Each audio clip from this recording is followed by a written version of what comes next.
বাসার সামনের সরু গলিটা দিয়ে ব্যস্তভাবে পায়চারি করছেন শওকত রহমান। রাশভারী মুখটাতে তার চিন্তার ছাপ স্পষ্ট, মনটাও সন্তান এবং জামাতার জন্য ভীষণ রকমের উৎকণ্ঠিত। অতিরিক্ত দুশ্চিন্তায় যে উনার দেহ হতে কুলকুল করে ঘাম ঝরছে তা গায়ের সাতবে লেপ্টে থাকা ভেজা সাদা পাঞ্জাবিটাতে বাহ্যিক দিক থেকেই স্পষ্ট। রাতের আধারে নিরিবিলি গলি, হুটহাট দুই একটা মানুষের আনাগোনা দেখা যাচ্ছে। রাস্তার ধারে বন্ধ টং দোকানের ব্রেঞ্চটাতে বসলেন শওকত রহমান। পাঞ্জাবির পকেট থেকে মুঠোফোন বের করে সময় দেখলেন 12টা বাজতে আর মাত্র 5 মিনিটের ঘাটতি। লাস্ট 1 ঘন্টায় তিনি সময় দেখেছেন কম করে হলেও 20 বার। এই 1 ঘন্টা তার কাছে মনে হচ্ছে উনার জীবনের সবচেয়ে দীর্ঘতম ঘন্টা।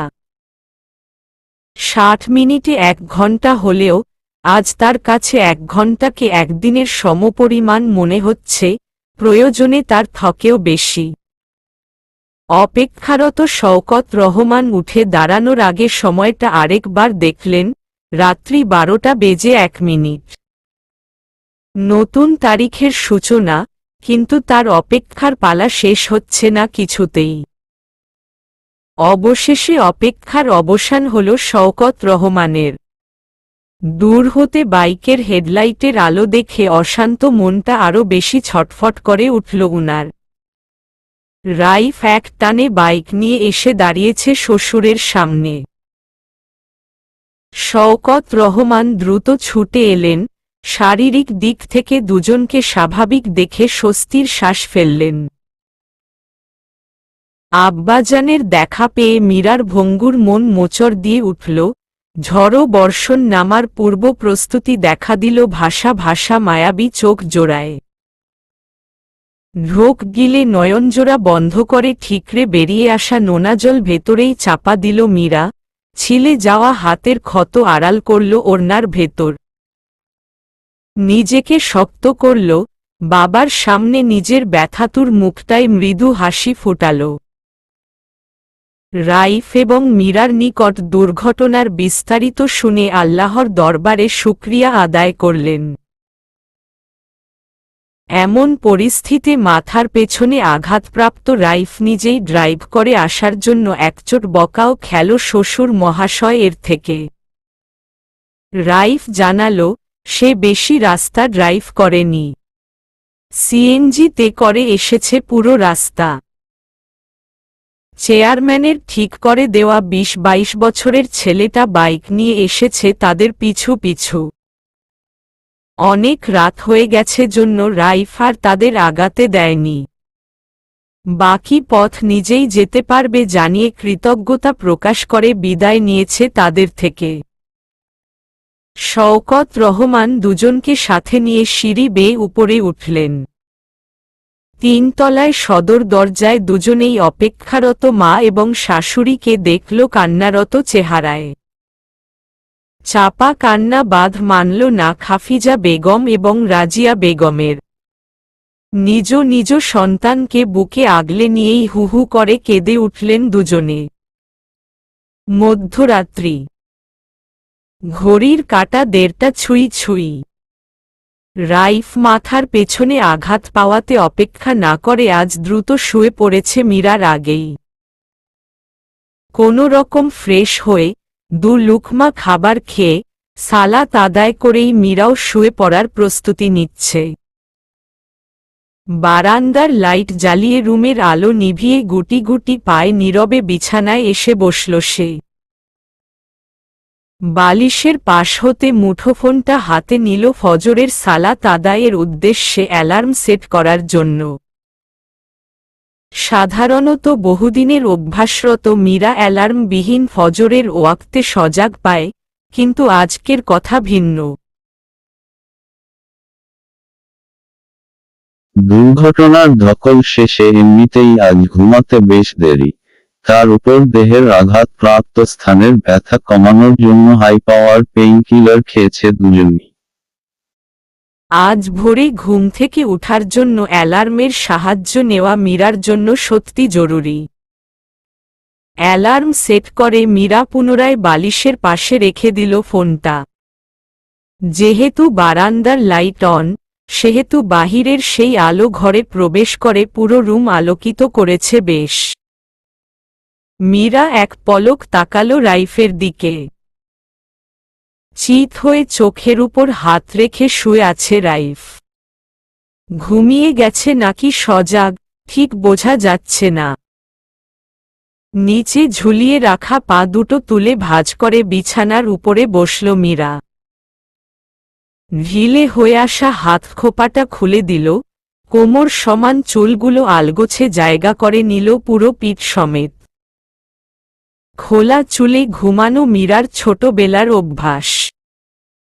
শুয়ে থাকা রাইফের যেন ঘুমে বিঘ্ন না ঘটে, তাই চুপি চুপি বিছানায় গা এলিয়ে দিতেই আচমকা চোখ মুখ খিচিয়ে চাপা আর্তনাদ করে উঠল মীরা। যেভাবে শুয়েছিল সেভাবেই সে তড়িৎগতিতে উঠে বসতেই নিদ্রায় মাত্র চোখ লেগে আসা রাইফও ধপ করে উঠে বসল। মীরার মুখের দিকে তাকিয়ে দেখল, চোখ খিচে ঠোঁট কামড়ে রেখেছে মেয়েটা। ঘাড়ের উপর দিয়ে ক্ষত হাতটা পেছনে নিয়ে পিঠে চেপে রেখেছে। রাইফ দ্রুত মীরার কাছে এলো, উৎকণ্ঠিত স্বরে শুধাল, কি হয়েছে মীরা? দেখি, দেখাও আমাকে। ব্যথায় জর্জরিত মীরা ছটফটিয়ে উঠল। ব্যস্ত কণ্ঠে বলল, পিঠে কি যেন খুব বিঁধছে। ব্যথা লাগছে প্রচণ্ড। দেখি, ওদিকে ঘোরো। ব্যথাতুর মীরা দুদিকে ঘাড় নাড়িয়ে নিষেধ করল। দুর্ঘটনার পর সংকোচ ভুলে যাওয়া মীরাকে আবারও আষ্টেপৃষ্ঠে সংকোচ জেঁকে বসেছে। পিঠে চিনচিনে ব্যথাতুর জায়গা রাইফে দেখাতে ভীষণ লজ্জায় ভুগছে। রাইফের দিকে না তাকিয়েই মীরা মৃদু আওয়াজে বলল সে পারবে। আজ ধৈর্যশীল রাইফের কি হলো জানে না, মীরার কথায় রাগ দপাদপ মাথায় উঠল। সবসময় এত বেশি বুঝতে হবে কেন এই মেয়েটার? এতই যদি পারত তবে এখনো পারছে না কেন? এখনো কেন ব্যথায় কুঁকড়ে যাচ্ছে? ক্ষত হাতটাতে এত প্রেসারই বা দিচ্ছে কেন? মীরার ঘাড় নাড়ানো না বোধক জবাবে একটা শব্দ উচ্চারণ করল না রাইফ। চোয়াল শক্ত করে কড়া চোখে গম্ভীর মুখে শুধু তাকিয়ে রইল মীরার দিকে। সূক্ষ্ম চিনচিনে ব্যথা সয়ে যাওয়া মীরা রাইফের কোনো সারা শব্দ না পেয়ে নিম্নে রাখা মুখটা উপরে তুলল। এক পলক রাইফকে দেখেই মীরার মুখ থম মেরে গেল। রাইফের এমন কাঠিন্য গম্ভীর চেহারা যে এর আগে দেখেনি সে। রাইফের এমন তীক্ষ্ণ চাহনি, শক্ত চোয়াল আর নীরবতা মীরার ভীত কাঁপিয়ে তুলল। সম্মোহনের ন্যায় ধীরে ধীরে রাইফের দিকে পিঠ দিয়ে ঘুরে বসল মীরা। চিনচিনে ব্যথাযুক্ত জায়গাটা থেকে হাত সরিয়ে নিল সে। রাগান্বিত রাইফ মীরার পিঠময় ছড়িয়ে থাকা চুলগুলো বা হাতের আঙ্গুলে সরিয়ে একপাশে সামনে ঠেলে দিল। রাইফের আঙ্গুলের স্পর্শ মীরার ঘাড় ছুঁয়ে দিয়েছে বিড়বিড় করে। রাইফের আঙ্গুলের হালকা স্পর্শে মীরা আর্ষ্ট হল, রাইফের থেকে সামনের দিকে নুয়ে গেল অনেকটা এবং সাথে সাথেই রাইফের কড়া চাহনি মনে পড়ল তার। ভুল করে ফেলল সে। জিভ কেটে রাগান্বিত রাইফের এক কড়া ধমকের অপেক্ষায় থাকা মীরা রাইফের আবারও কোনো সারা শব্দ না পেয়ে চোরা চোখে পেছনে ঘুরে তাকিয়ে দেখল এখনো আগের ন্যায় কঠিন মুখশ্রী রাইফের। ধীরে ধীরে পিঠ সোজা করে আবারও রাইফের সামনে টানটান হয়ে বসল মীরা। ফিটিং জামা পরিহিত মীরার ডান কাঁধের কিছুটা নিচে পিঠের উপরিভাগে আলতো করে হাত বুলাল। তীক্ষ্ণ ধারালো কিছু একটা বিঁধে আছে মীরার পিঠে। রাইফ অনুমান করল কাঁচ জাতীয় কিছু একটা হবে। আবছায়া আলোয় মীরার গোলাপি রঙের জামাটার কিছু অংশ ভিজিয়ে দেওয়া তরল রক্ত টের পেল রাইফ। ক্ষতস্থানে রাইফের হাতের আলতো স্পর্শেও মীরা আর্তনাদ করে উঠল। ব্যতিব্যস্ত স্বরে বলল, আহ, ব্যথা পাচ্ছি। হাত সরিয়ে নিন প্লিজ, হাত সরিয়ে নিন। রাইফ দ্রুত হাত সরিয়ে নিল। মীরা আটসাট জামা পরিধান করাই বিধে যাওয়া বস্তু রাইফের পক্ষে বের করা সম্ভব নয়। বিছানা হতে নেমে ঝটপট উঠে দাঁড়াল রাইফ। কাঠের আলমারি খুলে হ্যাঙ্গারে ঝুলানো ফ্রেশ ছাই রঙের শার্টটা এনে মীরার দিকে এগিয়ে দিল। তীক্ষ্ণ ব্যথা সয়ে যাওয়া মীরা একবার শার্ট তো আরেকবার রাইফের দিকে হতভম্ব চেহারা নিয়ে তাকিয়ে রইল ফেলফেল চোখে। রাইফ শার্ট ধরে রাখা হাতটা ঝাঁকিয়ে নেওয়ার জন্য তাগদা দিল মীরাকে। গম্ভীর মুখটা আরো গম্ভীর করে আদেশসূচকে বলল, 1 মিনিটের মধ্যে চেঞ্জ করে আসবা। 1 সেকেন্ড বেশি হলে আজ কিন্তু কিছু একটা করেই ছাড়ব মীরা। Mind it. ব্যাস, রাইফের ছোট্ট একটা মিষ্টি হুমকি কাজে লাগল। রাইফের হাত থেকে শার্টটা এক প্রকার ছিনিয়ে নিয়েই মীরা দ্রুত পায়ে ছুটল ওয়াশরুমে। নির্দিষ্ট করে সময় দেওয়া সত্ত্বেও চেঞ্জ করে আসতে মীরার 1 মিনিট তো দূরের কথা, 3 মিনিট লেগেছে। লম্বা চওড়া দেহের অধিকারী রাইফের শার্ট মীরার দেহের অনেকটা অংশ ঢেকে রেখেছে। খয়েরি রঙের সুতি ওড়নাটা গলায় 2 প্যাচ দিয়ে আটসাটভাবে রাইফের কাছে এসে দাঁড়িয়েছে। রাইফ তীক্ষ্ণ দৃষ্টিতে মীরার আপাদমস্তক পরখ করতে ভুলল না। ঢিলেঢালা ছাই রঙের শার্ট আর গাঢ় খয়েরি রঙের ওড়নাটাতে মীরাকে মানিয়েছে বেশ। শার্টের সমস্ত বোতাম লাগিয়ে টপ বোতামও এমনভাবে লাগিয়েছে যে শার্টের কলার মীরার গলায় চিপকে আছে। রাইফের সূক্ষ্ম দৃষ্টিতে আরও আর্ষ্ট হল মীরা। কি আশ্চর্য! এভাবে তাকিয়ে দেখার কি আছে? এখন কি এভাবে খুঁচিয়ে খুঁচিয়ে দেখার সময়? যখনই সময় পায় তখনই দেখে যায়। মীরা কিছু বলার আগেই রাইফ নিজেই মীরাকে হাত ধরে কাছে টানল। বারান্দার দরজা খুলে দিয়েছে একটু আগেই। রুম সম্পূর্ণ আলোকিত না হলেও রাইফ মীরাকে যেখানে বসিয়েছে সেখানে এখন বারান্দার আলোয় পুরোপুরি আলোকিত বলা চলে। হাতে ফার্স্ট এইড বক্স নিয়ে মীরার পেছনে বসল রাইফ। মীরা স্পষ্ট ধারণা করছে সামনে কি হতে যাচ্ছে। পিঠের অনেকটা অংশ যে রাইফের সামনে আজ উন্মোচন হবে তার মস্তিষ্ক জানান দিয়েছে প্রথমেই। যা বিধেছেই, আচ্ছা, ঠিক আছে। মীরাকে ব্যথা দিতে হবে তো আচ্ছা দে, কিন্তু বেছে বেছে পিঠেই কেন? হাত, পা, মুখও তো ছিল। দেহের এসব অংশ কি চোখে দেখেনি বস্তুটা? পেছনে বসা রাইফের পরবর্তী কাজ কি হতে পারে সেটা ভেবেই শিউরে উঠল মীরা। মাথা ঝুঁকিয়ে উসখুস করতে লাগল, যা রাইফের কাছে স্পষ্ট প্রতীয়মান। নিশুতিরাতের হই হুল্লোড় বিহীন নগরে একজোড়া কপোতকপতির নীরব রুমটাতে নীরবতা ভেঙ্গে কথা বলে উঠল রাইফ। স্বাভাবিক কণ্ঠে নাম ধরে ডেকে উঠল, মীরা। হুম। আমি কে? সেই কখন থেকে চিনচিনে ব্যথা সহ্য করে যাওয়া মীরা বিরক্ত হল রাইফের এমন প্রশ্নে। এটা কোনো প্রশ্ন হল? এমন সময় এরকম প্রশ্ন করা কি খুব জরুরি? বিরক্তির আভাস মাখা মুখটায় গাল ফুলিয়ে উল্টো প্রশ্ন করল মীরা। আপনি কে? রাইফ কণ্ঠে কিঞ্চিত রাগ মিশিয়ে ধমকে উঠল। প্রশ্নর পৃষ্ঠে প্রশ্ন করবা না মীরা। যা প্রশ্ন করব সরাসরি জবাব দিবা। মীরার ছোট্ট জবাব, হুম। রয়েশয়ে রাইফ পুনরায় শুধাল, আমি কে? আপনি মানুষ।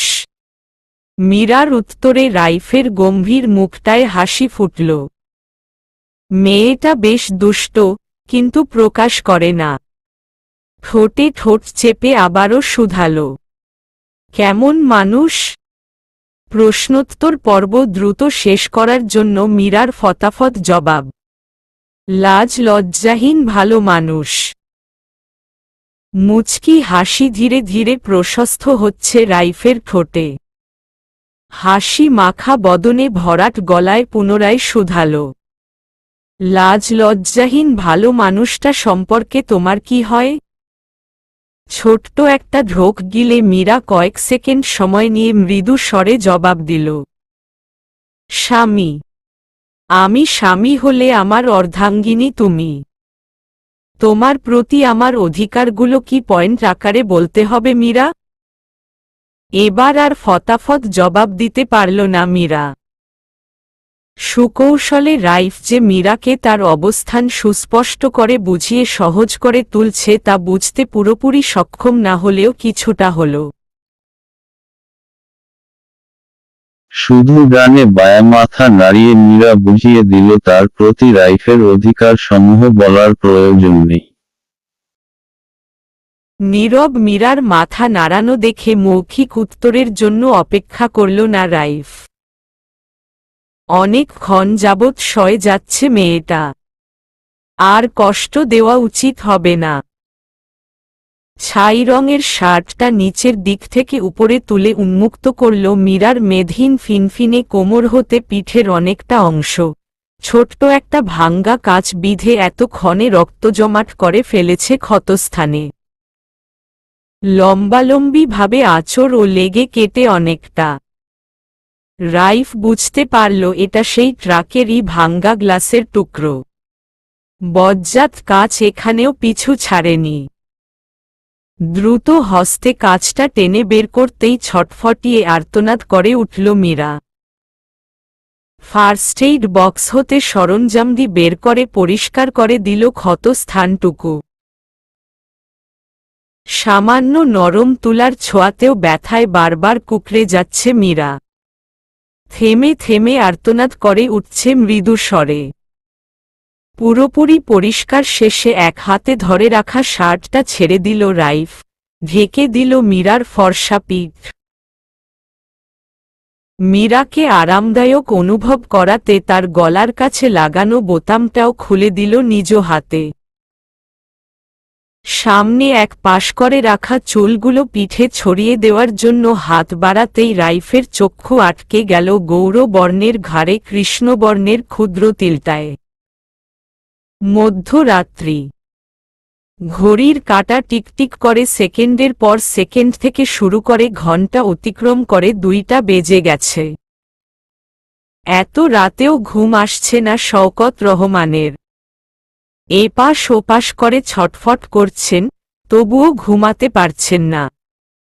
পাশেই শুয়ে থাকা খাদিজা বেগমের তন্দ্রাচ্ছন্ন ঘুমে ব্যাঘাত হল স্বামীর বারবার নড়াচড়ার জন্য। চোখ মেলে তাকালেন তিনি। রুমের ক্ষীণ আলোয় এক পলক দেখে শওকত রহমানকে ঘুম জড়ানো কণ্ঠে বললেন, এমন ছটফট করছেন কেন? ঘুমান। সহধর্মিনীর কণ্ঠ শুনে চকিত দৃষ্টিতে তাকালেন শওকত রহমান। খাদিজা বেগমের প্রশ্নকে অগ্রাহ্য করে নিজেই প্রশ্ন করলেন, খাদিজা, জেগে আছো? না, মাত্র চোখ লেগেছিল তখনই আপনার নড়াচড়ায় ঘুমটা ভেঙ্গে গেল। শোনো খাদিজা, মেয়েটার জন্য মনটা ছটফট করছে বুঝছ। এত করে আজ রাতটা এখানে থাকতে বললাম, রাইফ শুনল না, সাথেই নিয়ে গেল। আমার মনে হচ্ছে মীরার শরীরটা ভালো না। একটা কল দাও তো। এত রাতে? অসুস্থ মেয়েটার কাঁচা ঘুমটা যদি ভেঙ্গে যায়? আহা, বুঝতেছ না, ওর খোঁজটা নেওয়া জরুরি। খাদিজা বেগম স্বামীর চিন্তা স্পষ্ট বুঝতে পারলেন। মেয়ে যে উনার চোখের মণি। যেখানে মীরার দেহে একটু আঁচড় সহ্য করতে পারেন না, সেখানে মেয়ের ক্ষত হাত উনার ভেতর বাহির দুটোই অস্থির করে তুলেছে। চিন্তা তো তার নিজেরও হচ্ছে, সেটা আর প্রকাশ করলেন না স্বামীর সামনে। ভরসা দেওয়ার উদ্দেশ্যে আশ্বস্ত স্বরে বললেন, চিন্তা করবেন না, রাইফ আছে তো। দেখলেন না, মীরাকে চোখে হারায় জন্য আপনি এত করে বলার পরও রেখে গেল না। ওর আম্মার কথা পর্যন্ত শুনল না, সাথে করে নিয়েই গেল। রাইফ থাকতে মীরার কিছু হবে না। শুধু শুধু চিন্তা করছেন, ঘুমান আপনি। শরীর খারাপ করবে, প্রেশার হাই হবে। কাল সকালে গিয়ে দুজন দেখে আসবনে। হাত পা ঠান্ডা হয়ে গেছে আপনার, দেখি কাঁথাটা টেনে নেন। খাদিজা বেগমের কথায় অস্থিরতা কিছুটা কমল রাশভারী মানুষটার। খাদিজা ঠিকই বলেছে। রাইফ যে মীরাকে কতটা আগলে রাখে তা উনার দৃষ্টিগোচর হয়েছে ভালোভাবেই। ছেলেটা ভরসার যোগ্য। স্বামী হিসেবে দায়িত্ব পালনে হেরফের করতে দেখেননি তিনি। গৌরবর্ণের ঘাড়ে কৃষ্ণবর্ণের ক্ষুদ্রাকায় তিল দেখিয়ে রাইফের ঘুম হারাম করে নিশ্চিন্তে ঘুমাচ্ছে মীরা। সজাগ রাইফ বেশ কয়েকবার ঘুমানোর জন্য আখি পল্লব একত্রিত করেছিল, কিন্তু অনেক আগেই রাতের ঘুম যে ফুরফুর করে ফাঁকি দিয়েছে দু চোখ হতে। জেগে থেকে আর কতক্ষণই চোখ বন্ধ করে থাকা যায়। তাই আবছায়া আলো আধারিতেই মীরার দিকেই নিষ্পলক চোখে তাকিয়েছিল রাইফ। মুখোমুখি দুজন। বুক অবধি কাঁথা টেনে মীরা ঘুমের দেশে পাড়ি জমিয়েছে ঘণ্টা খানেক হল। এই মেয়েটার সব কিছুই কেমন মায় ভরা। চাল চলন, কথাবার্তা থেকে থেকে তার নীরবতাও রাইফের মনে ভালোবাসার ঘণ্টা বাজায়। এই যে একটু আগে দৃষ্টিগোচর হল, এ আর এমন কি জিনিস? বিন্দু সমতুল্য তিল মাত্র, তবুও কেমন টেনে নিচ্ছে রাইফকে। প্রথমে কৃষ্ণবর্ণের তিলটা দেখা মাত্রই থমকে গিয়েছিল তার মস্তিষ্ক। ছুঁয়ে দেওয়ার লোভ সে সময় দমন করতে পারেনি তখন। মীরার অজান্তেই তিলটার উপর বৃদ্ধাঙ্গুলের হালকা স্পর্শ দিতে ভুলেনি সে। এক হাত দূরত্বে থাকা নিদ্রারত মীরার ক্ষত হাতটা টেনে নিল রাইফ। কি আর করার, বর্তমানে মীরার হাতটাই যে তার সম্বল। এই হাতেই সে মীরাকে নিঃসংকোচে রেখে পুরোদস্তুর আধিপত্য বিস্তার করতে পারে, যখন তখন ছুঁয়ে দিতে পারে অধর জোড়াও। রাইফের খসখসে হাতটা মীরার কোমল হাত স্পর্শ করতেই তড়িৎ গতিতে মস্তিষ্ক সচকিত হল তার। মীরার হাত ভীষণ গরম। দ্রুত হাত ছেড়ে অর্ধাঙ্গিনীর কপাল, গাল এবং গলায় হাত রাখল রাইফ। হ্যাঁ, অস্বাভাবিক তাপমাত্রা মীরার দেহে। জ্বর জেকে বসেছে কঠিন রূপে।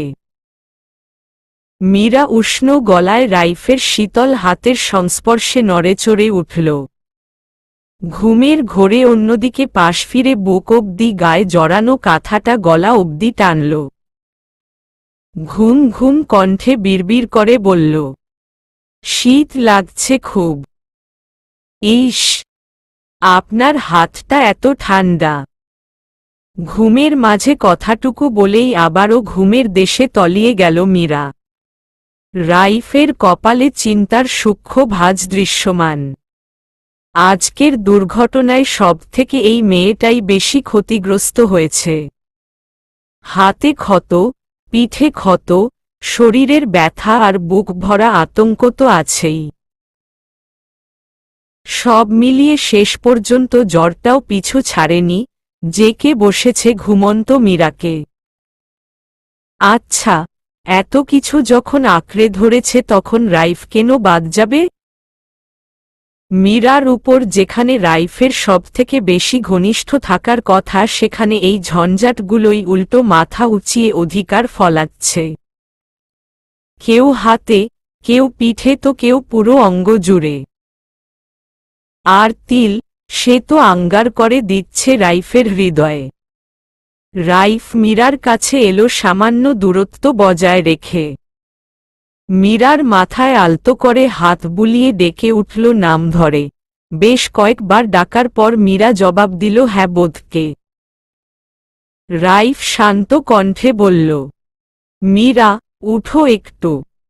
মেডিসিন খাবে, উঠো। খেয়েছি তো। জ্বরের মেডিসিন খাবা? জ্বর আসছে তোমার? নাপা খেয়েছি আমি।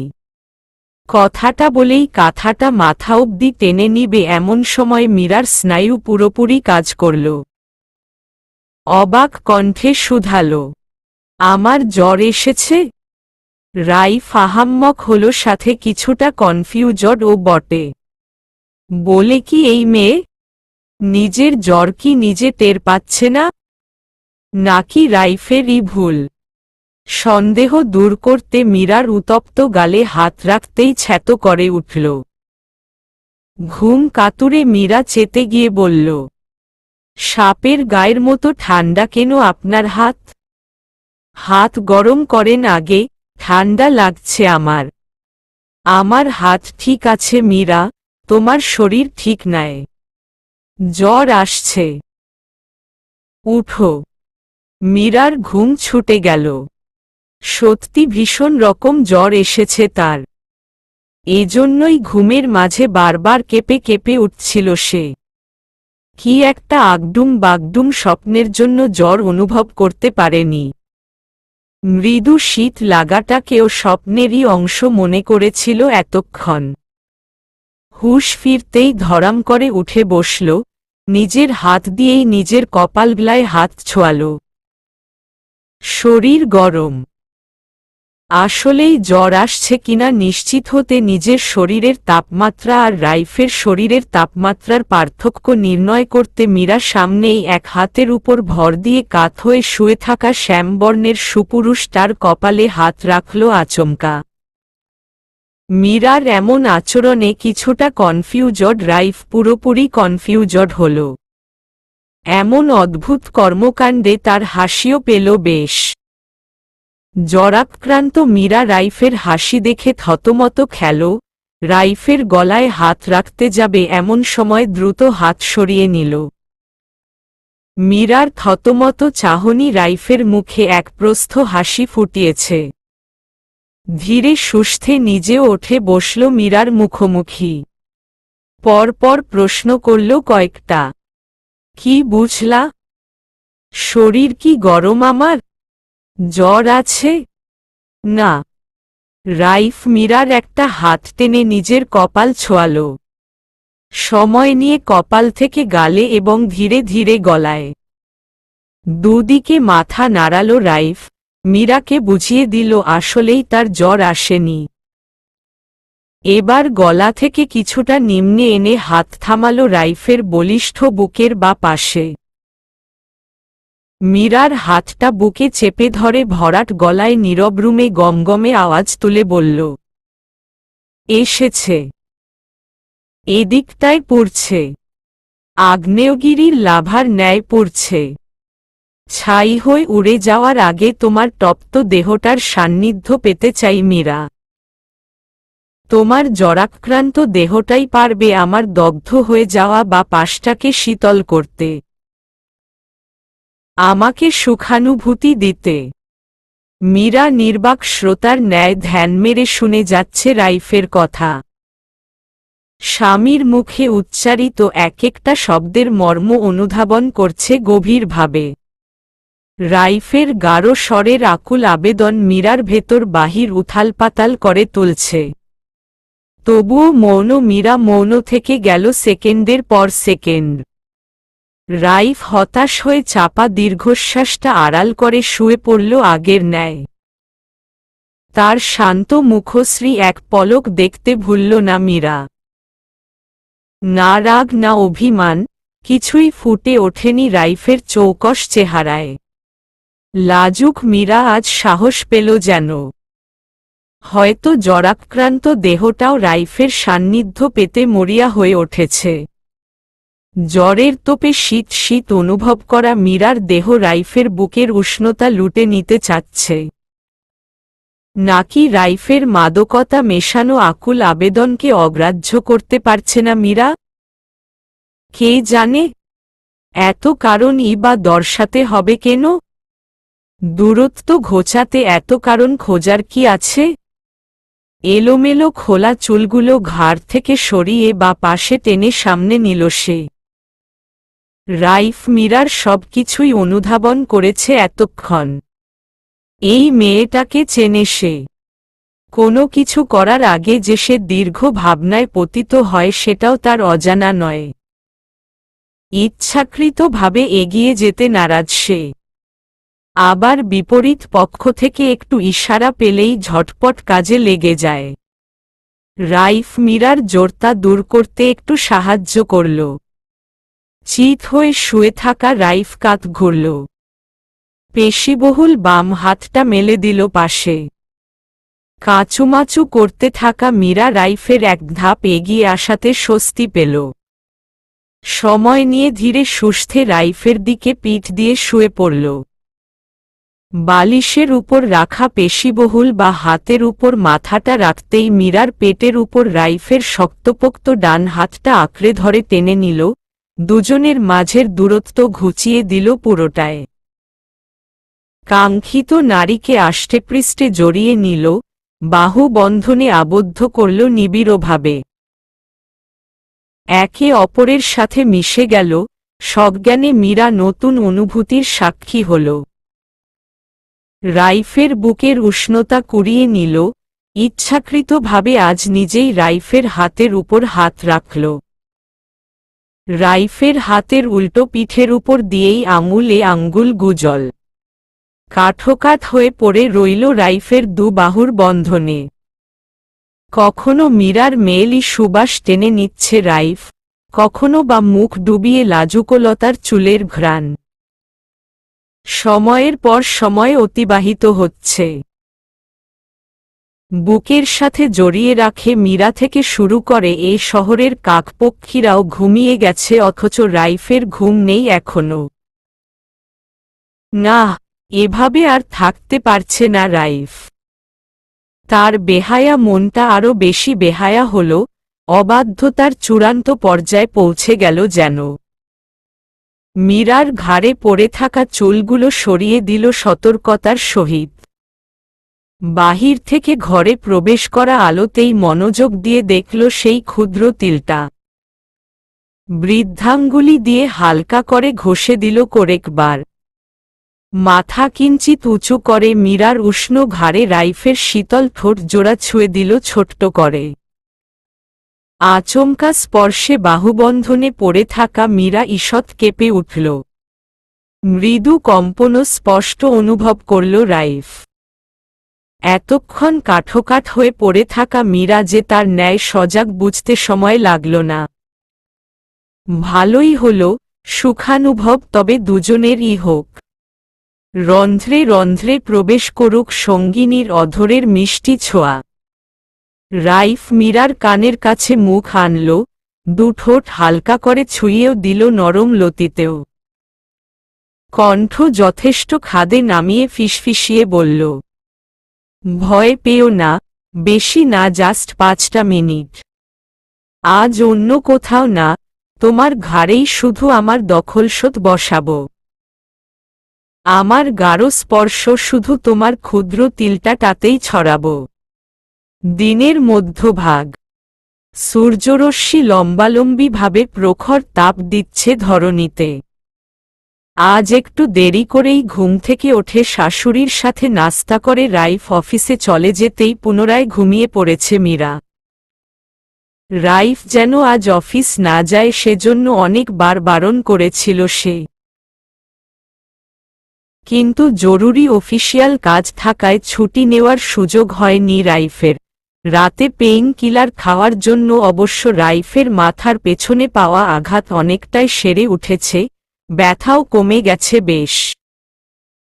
জ্বরাক্রান্ত মীরার ও জ্বর কমে গেছে অনেকটা, কিন্তু শরীরে প্রফুল্লতা পাচ্ছে তেমন।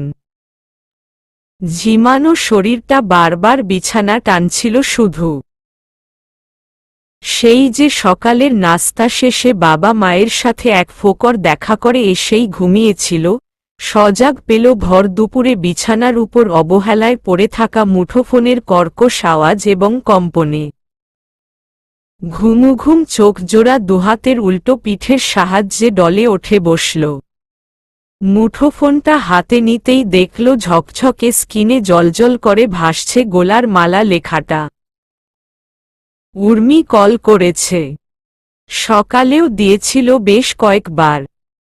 সেই সময় কিছুটা ব্যস্ত থাকার কারণে রেসপন্স করা সম্ভব হয়নি মীরার। ফ্রি হয়ে যখন কল দিতে চেয়েছিল তখন ইরাজ্যের ঘুম নেমেছিল মীরার চোখে। কল ব্যাক করা সম্ভব হয়নি আর।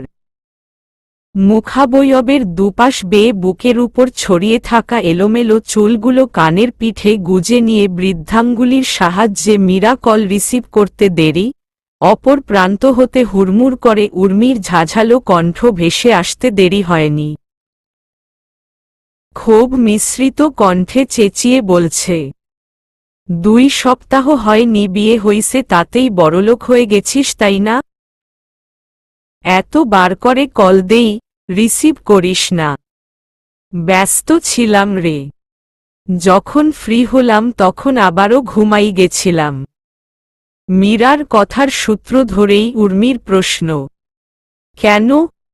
রাতে ঘুমাসনি? গরু চুরি করছিস নাকি জামাই আদর খাইছিস? উর্মির ঠেস দিয়ে বলা প্রশ্নতে মীরার শরীর শিরশির করে উঠল। স্বয়ংক্রিয়ভাবে তার বাম হাতটা ঘাড়ে চলে গেল। 2 ঠোঁটের মাধ্যমে লোকটা যে গতরাতে বেশ জ্বালিয়েছিল তাকে, আধিপত্য বিস্তার করেছিল সমগ্র ঘাড় জুড়ে। রাইফের এমন কার্যকলাপ মনস্পটে ভেসে উঠতেই মীরার ঠোঁট জোড়া কিঞ্চিত প্রশস্ত হল, লজ্জা মিশ্রিত মুচকি হাসি ফুটে ওঠল ঘুম কাতুরে মায়াবী মুখশ্রীতে। আন্দাজে ঢিল মারা প্রশ্ন যে জায়গা মতো পড়েছে সেটা উর্মি নিজে না জানলেও মীরা ঠিকই জানে।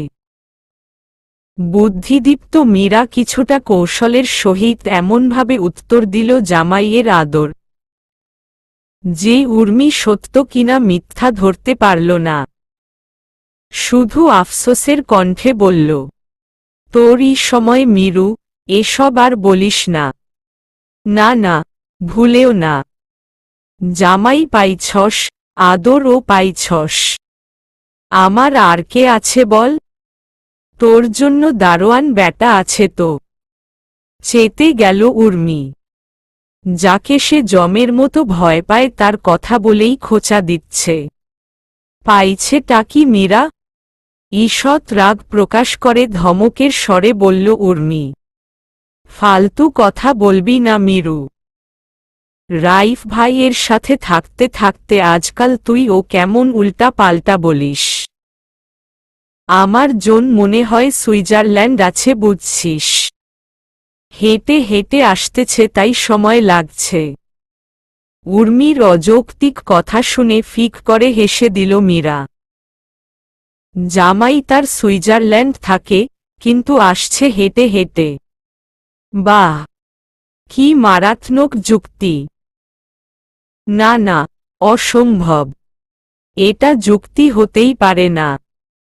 বলা যায় কি সুন্দর অযুক্তি। তবে যুক্তিতর্ক আর করল না মীরা, তাল মেলালো উর্মির কথায়। মিটিমিটি হাস্যজল মুখে জিজ্ঞাসা করল, আকাশ দিয়ে হেঁটে আসছে নাকি পাতাল দিয়ে? যেদিক দিয়েই আসুক, আসতেছে তো মেহেদি পায়ে দিয়ে কচ্ছপের গতিতে। আমার কি? আমার লাভও নাই, লসও নাই। সে নিজেই এসে বউটাকে বুড়ি অবস্থায় পাবে। ঠকবে তো ব্যাটা নিজেই। ভালোই হবে। এসেই লাঠিতে ভর দিয়ে চলা উর্মির গলার মালা হয়ে ঝুলে পড়বে। তাই না গলা, উপোস উর্মিমালা। নাম নিয়ে মীরার সূক্ষ্ম খোঁচা উর্মির বুঝতে সময় লাগল না। এত বছর একসাথে ছোট থেকে বড় হয়েছে, কিন্তু সুযোগ পেলেই মীরা গলার মালা ডাকতে ভুলে না তাকে। উর্মির সাথে না হয় মালা মিলিয়ে উর্মিমালা ডাকা যায়, কিন্তু গলার মালা না ছালা এসব আবার কি? যদিও সে জানে মীরা তাকে আদর করে সবসময় না ডাকলেও জমজমাট কথোপকথনে গলার মালা বলে সম্বোধন করে, তবুও মুখ কিছুটা গোমরা করে থাকল সে। কথায় বলবে না আজ। নীরবতা ভেঙ্গে ডেকে উঠল মীরা। কি রে, রেগে গেলি? হ্যাঁ, আর একটু রাগাই। রাগা? তোর বর খুঁজতে আজ আমিও সুইজারল্যান্ডের উদ্দেশ্যে বের হব, বুঝছিস? কচ্ছপের গতিতে না রে, যাব তো আমি খরগোশের গতিতে। কথা চলমান অবস্থাতেই বড় একটা হাই উঠল মীরার। মুখের উপর বা হাতের উল্টো পিঠ রেখে হাই তোলা অবস্থাতেই বলল, মাঝ রাস্তায় ঘুমিয়ে গেলে ডেকে তুলিস। ঠিক আছে? না, ঠিক নাই। ভাল্লাগে না। তুই এখনই ঘুমা। আচ্ছা। নীরব হল দুজনই। কারো মুখ থেকেই কোনো শব্দ বের হচ্ছে না। মূলত মীরার খোঁজ নিতেই কল করেছিল উর্মি। কিন্তু এক কথা, দু কথা থেকে কত কথা হয়ে গেল, অথচ আসল কথা জিজ্ঞাসা করতেই ভুলে গিয়েছে সে। মোলায়েম কণ্ঠে উর্মি শুধাল, এখন তোর শরীর কেমন মিরু? মামির কাছে শুনেছি রাতের ঘটনা। আল্লাহ, আমি শুনেই খুব ভয় পাইছি। আলহামদুলিল্লাহ, ভালো আছি। আল্লাহ বাঁচাইছে রে। এমনভাবে ট্রাকটা আমাদের দিকে আসতেছিল, ৩০ সেকেন্ড দেরি হলেই আজ হয়তো আমাদের লাশ পড়ে থাকত। উনি যদি আমাকে নিয়ে ঝাঁপিয়ে না পড়ত, এতক্ষণে হয়তো। কণ্ঠ কেঁপে উঠল, গলা ধরে গেল মীরার। বাকিটুকু বলতে চেয়েও আর বলতে পারল না। দুনিয়া থেকে চলে যাওয়ার মতো চিরন্তন সত্য আমরা জানলেও এই ২ দিনের দুনিয়ার মায়া কেউ কাটাতে পারি না সহজে। মীরাও তার ব্যতিক্রম নয়। নিজের মৃত্যুর সাথে সঙ্গীর মৃত্যুর ভয় সেই যে কোমল হৃদ যন্ত্রটাতে জেকে বসেছে, এখনো পুরোপুরি কাটিয়ে উঠতে পারেনি সে। পরন্ত বিকেল। রাজিয়া বেগমের নরম বিছানায় বসে শুকনো কাপড় চোপড় সাবধানতা অবলম্বন করে ক্ষত হাতেই ধীরে ধীরে ভাঁজ করছে মীরা। পাশেই রাজিয়া বেগম খোশগল্প জুড়ে দিয়েছেন পুত্রবধূর সহিত। কত রকমের গল্প যে উনি করছেন তার হদিস নেই। কখনো উনার বিয়ের গল্প, তো কখনো ছেলের জন্মের গল্প, কখনো নিজের শৈশবের গল্প, তো কখনো কৈশোরের। এই তো কিছুক্ষণ আগেই নিজের সুন্দর সংসারের মিষ্টি মিষ্টি ঘটনাগুলো হাসি মুখে শুরু করলেও শেষটা এখন বিষাদের দিকে গড়াচ্ছে। স্বামীর সুমধুর স্মৃতিচারণ যে ধীরে ধীরে স্বামীর শূন্যতা গ্রাস করবে, উনাকে বেদনাদায়ক করে তুলবে, তার ভেতরটা বুঝতেই পারছেন না তিনি। মীরা আজ আর নীরব শ্রোতা নয়। সে নিজেও ভীষণ আগ্রহের সহিত নিজে থেকে ২-১টা প্রশ্ন করছে। জানার আগ্রহ বাড়ছে রাইফের শৈশব থেকে শুরু করে শ্বশুরের অন্তিম বিদায়ের কাহিনীও। সদর দরজায় পরপর ২বার টোকা পড়তেই অজ্ঞাত মীরা পিছু ফিরল। কাপড়গুলো একদিকে সরিয়ে রেখেই ছুটল দোর খোলার উদ্দেশ্য। দ্রুতপদে ছুটে যাওয়া মীরার কপালে কিছুটা চিন্তার সূক্ষ্ম ভাঁজ লক্ষণীয়। সবে ৩:৫০ বাজে, এত দ্রুত তো উনার আসার কথা নয়। তবে একদিনের মাঝেই মীরা দরজার উপর টোকা দেওয়ার ধরন শুনেই বুঝে যায় রাইফের আগমন। লোকটা সবসময় পরপর দুবার কিছুটা তাল মিলিয়ে টোকা দেয়, যা সবার থেকে কিছুটা ইউনিক হয়, অন্যদের থেকে সহজেই আলাদা করা যায়। চিহ্নিত করা যায় রাইফের আগমন। নব ঘুরিয়ে দরজা খুলতেই দেখতে পেল চৌকস চেহারার অধিকারী সেই পরিচিত মুখ। ক্লান্তিপূর্ণ মুখটাতে মীরাকে দেখা মাত্রই ফুটে তুলেছে মুচকি হাসি। রাইফের হাসিতে মীরা নিজেও ফেরত দিল সুন্দর মিষ্টি হাসি। সামনে থেকে সরে গিয়ে স্বামীকে ভেতরে আসার জায়গা করে দিল মীরা। রাইফ জুতা খুলে প্রবেশ করতে করতেই মীরার শরীর এবং মায়ের খোঁজটুকু জেনে নিল। দরজা লাগিয়ে রাইফের পিছু পিছু হাঁটতে থাকা মীরার মনে খচখচ করা প্রশ্নটা করেই বসল সে। ধীর কণ্ঠে শুধালো, আজ এত দ্রুত আসলেন? চলমান রাইফ পিছু ফিরে এক পলক তাকালো মীরার দিকে। রুমে ঢুকে ফোন, ওয়ালেট এবং বাইকের চাবিটা ছোট টেবিলটাতে রেখেই বিছানায় বসল। গায়ে আটসাটভাবে জড়িয়ে থাকা ধূসর রঙের শার্টটার উপরের দু বোতাম খুলে দিয়ে পরখ করল মীরাকে। আসল কথা বলতে গিয়ে সামনে দাঁড়িয়ে থাকা মীরার উৎসুক মুখটা দেখে আর সোজাসাপটা কথাটা বলা হলো না রাইফের। দুষ্টুমি মাখা স্বরে বাঁকা কথাটা বলেই ফেলল, বউ ছাড়া মন টিকে না। আহাম্মক বনে গেল মীরা। সে তো ভুলেই গিয়েছিল রাইফের উল্টো জবাব দেওয়ার অভ্যাসটা। তবে আজ আর তাল মিলাল না। উত্তরটা জানার উদ্দেশ্য শান্ত কণ্ঠেই বলল, ঠাড্ডা করবেন না তো। এত দ্রুত কেন আসলেন সেটা বলেন। বাসায় আসব না? আসবেন। কিন্তুটা তুমি মীরাবতী। বাড়িতে বউ রেখে অফিসে মন টেকানো মেরে লিয়ে না মুমকিন হ্যাঁ। সামঝি। বুঝেও মীরার অবুঝ উত্তর, নেহি, মুঝে সমাজ নেহি আয়া। রাইফের মৃদু হাসিটা মীরার উত্তর শুনে প্রশস্ত হল বেশ এবং ধীরে ধীরে অট্টহাসিতে রূপ নিল। নিজেই হিন্দিতে উত্তর দিয়ে আবার বলছে সমাজ নেহি আয়া। Smart, very smart. কোনো রকমে হাসি থামিয়ে ফ্যানের সুইচ অন করতে বিপরীত পাশে চলে যাওয়া মীরাকে উদ্দেশ্য করে বলল রাইফ, বোঝো নি যখন তখন সামনে আসো, কাছে বসো। দুই একটা চুমুটুমু খাই। আঘাত পেয়ে হ্যাং হয়ে যাওয়া মাথাটা আমার ও খুলে যাক, তোমার ও ব্যথা কমুক।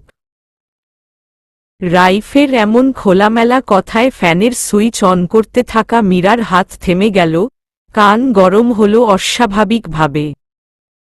এই লোক শোধরানোর না।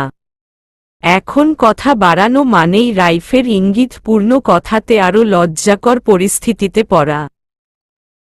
দ্রুত সুইচটা অন করেই নিজেকে আড়াল করতে দ্রুতপদে ছুটল রুম হতে চলে যাওয়ার উদ্দেশ্যে। কিন্তু রাইফ এবারও রেহাই দিল না তার লাজুকলতাকে। কণ্ঠটা কিঞ্চিত উঁচু করে গমগম আওয়াজ তুলে বলল, এভাবে লজ্জা পেও না লাজুকলতা। মারাত্মক সুন্দর লাগে, ভীষণ মিষ্টি লাগে। আহা, মনটা শুধু বউ বউ করে। না জানি হুট করে কেউ ভরা মজলিসে বউ পাগলা ডেকে বসে। নৈশভোজের জন্য রান্নাবান্নার কাজে শাশুড়িকে সাহায্য করে নিজ রুমে প্রবেশ করতেই বিছানার উপর রাইফের ভাজকরা কাপড় চোপড়গুলো দেখে খানিক অবাকই হল মীরা। অফিস হতে এই তো এলেন একটু আগে, এখনই আবার এসব বের করছেন কেন? হাতে ধরে রাখা সাদা রঙের কফি মগটা নিয়ে ছোট ছোট কদমে আলমারি থেকে শার্ট প্যান্ট বের করতে থাকা রাইফের পাশে গিয়ে দাঁড়াল।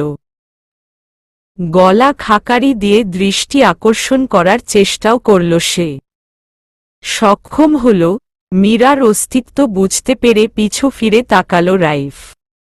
মীরা কফি মগটা রাইফের দিকে এগিয়ে দিয়ে স্বাভাবিক স্বরে শুধাল, কোথাও যাবেন? মীরার হাতে ধরে রাখা কফিপূর্ণ মগটা রাইফ হাতে নিয়ে বিছানায় বসল। মীরার প্রশ্ন শুনেও আমলে নিল না সে। কফির কাপে ছোট্ট চুমুক দিয়ে তৃপ্তিদায়ক অনুভূতি মুখে ফুটিয়ে বলল, 10-এ 10। কি? কফি ভালো লেগেছে? না। পূর্ণ রেটিং পেয়ে খুশি হওয়া মীরার রাইফের মুখে না বাচক উত্তর শুনে আগডুম বাগডুম করা মনটা ফোটা বেলুনের মতো চুপসে গেল। কণ্ঠ কিঞ্চিত উঁচু করে শুধাল, তাহলে 10-এ 10 হয় কিভাবে? তৃপ্তি সহকারে কফির পরিপূর্ণ স্বাদ গ্রহণ করা রাইফের ঝটপট জবাব, তুমি লজ্জা পাও যেভাবে।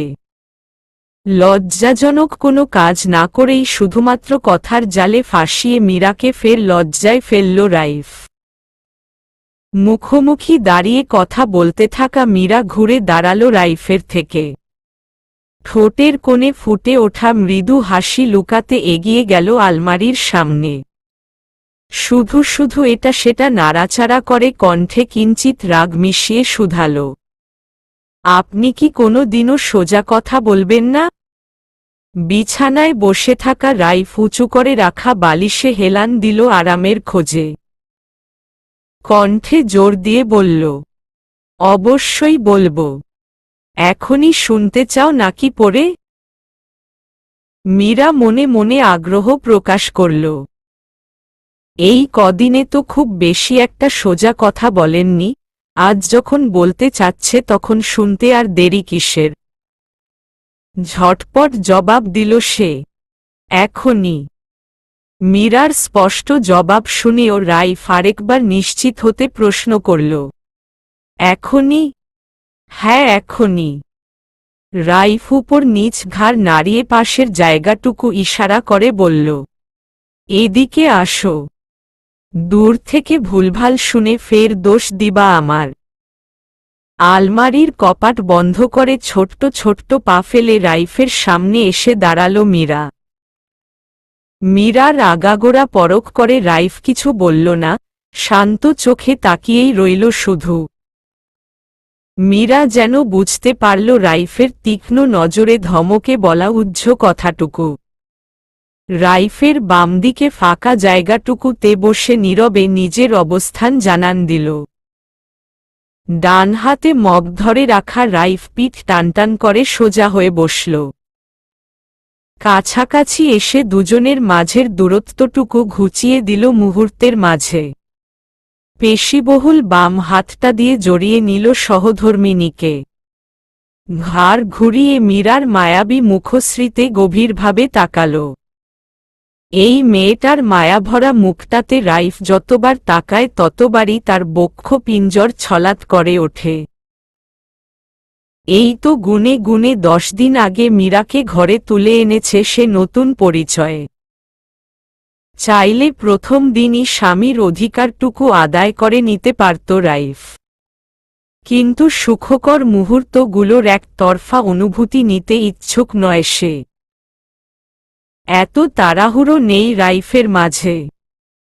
জীবনের 29টা বসন্ত যেখানে মীরাহীন ছিল সেখানে আর কয়েকটা দিন সময় দিলে মন্দ কি?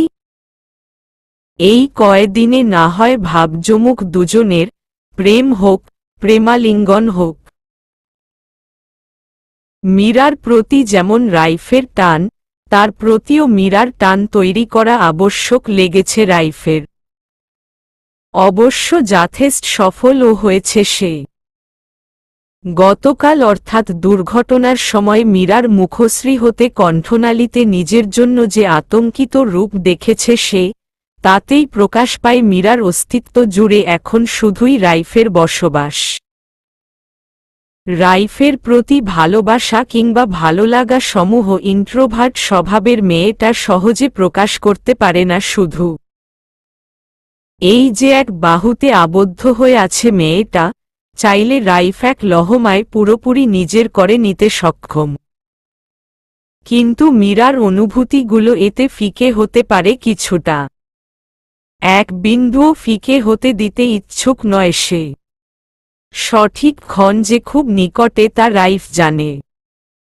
এতদিন যখন অপেক্ষা করতে পেরেছে সেখানে অসুস্থ মীরার সুস্থ হয়ে ওঠা পর্যন্ত আরেকটু অপেক্ষা করাই যায়। সে পর্যন্ত না হয় চুটিয়ে প্রেমই করুক দুজন। পেছনে দিয়ে আগলে রাখা রাইফের হাতটা মীরার পিঠের ক্ষততে হালকা করে ছুঁয়ে দিল। শান্ত স্বরে মোলায়েম কণ্ঠে শুধালো, ব্যথা আছে? মীরা উপর নিচ মাথা নাড়ল শুধু। রাইফের এই সামান্য স্পর্শ মীরার শিরা উপশিরায় শিহরণ জাগায়। কেঁপে তুলে ক্ষণে ক্ষণে। রাইফ হাতের কফি মগটা পাশের টেবিলে রাখল। পুরুষালী ভরাট কণ্ঠটা শীতল কণ্ঠে শুধালো, মীরা, একা থাকতে পারবা না? হঠাৎ রাইফের এমন প্রশ্নে বিস্ময় প্রকাশ করল মীরা। প্রশ্নের জবাব না দিয়েই উদ্বিগ্ন কণ্ঠে জিজ্ঞাসা করল, কেন, একা কেন থাকব?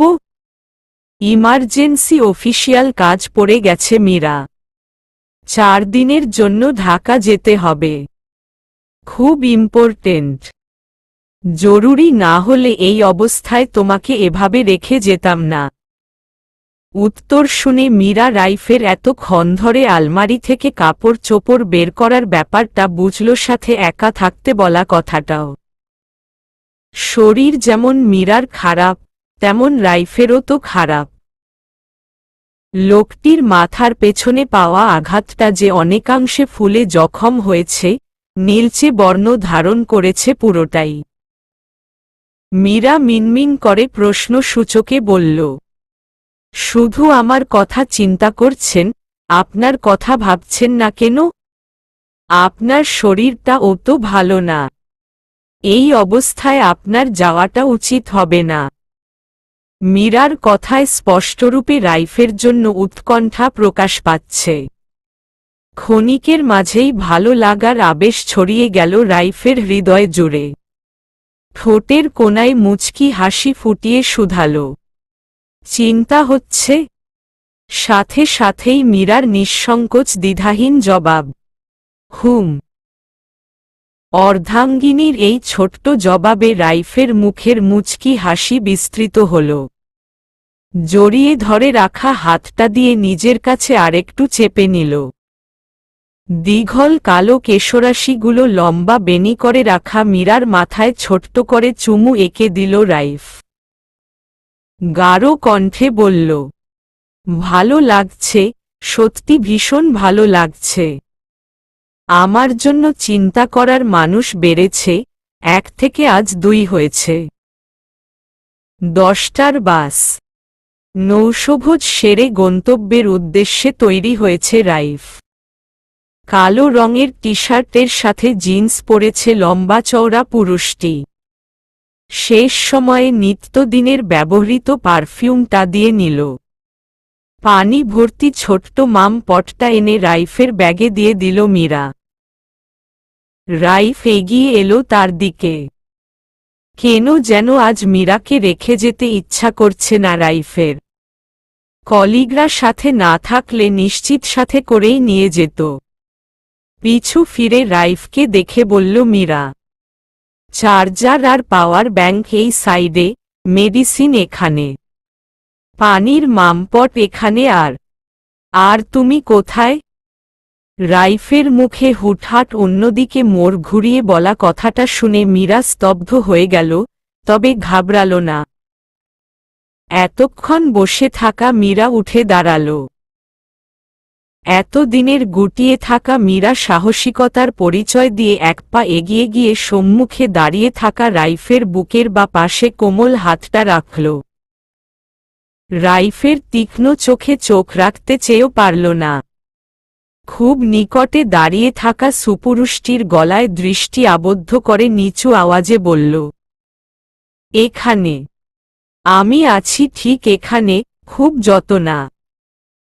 সাবধানে যাবেন। এখানে রাখা আমি তাকে যেভাবে পাঠাচ্ছি সেভাবেই ফেরত আনবেন। রাইফ অবাক হল অনেক। ভেবেছিল হয়তো এবারও তার থেকে পালাতে চাইবে মীরা। কিন্তু ভুল প্রমাণিত করে কি দারুণ কয়েকটা বাক্য উচ্চারিত করল।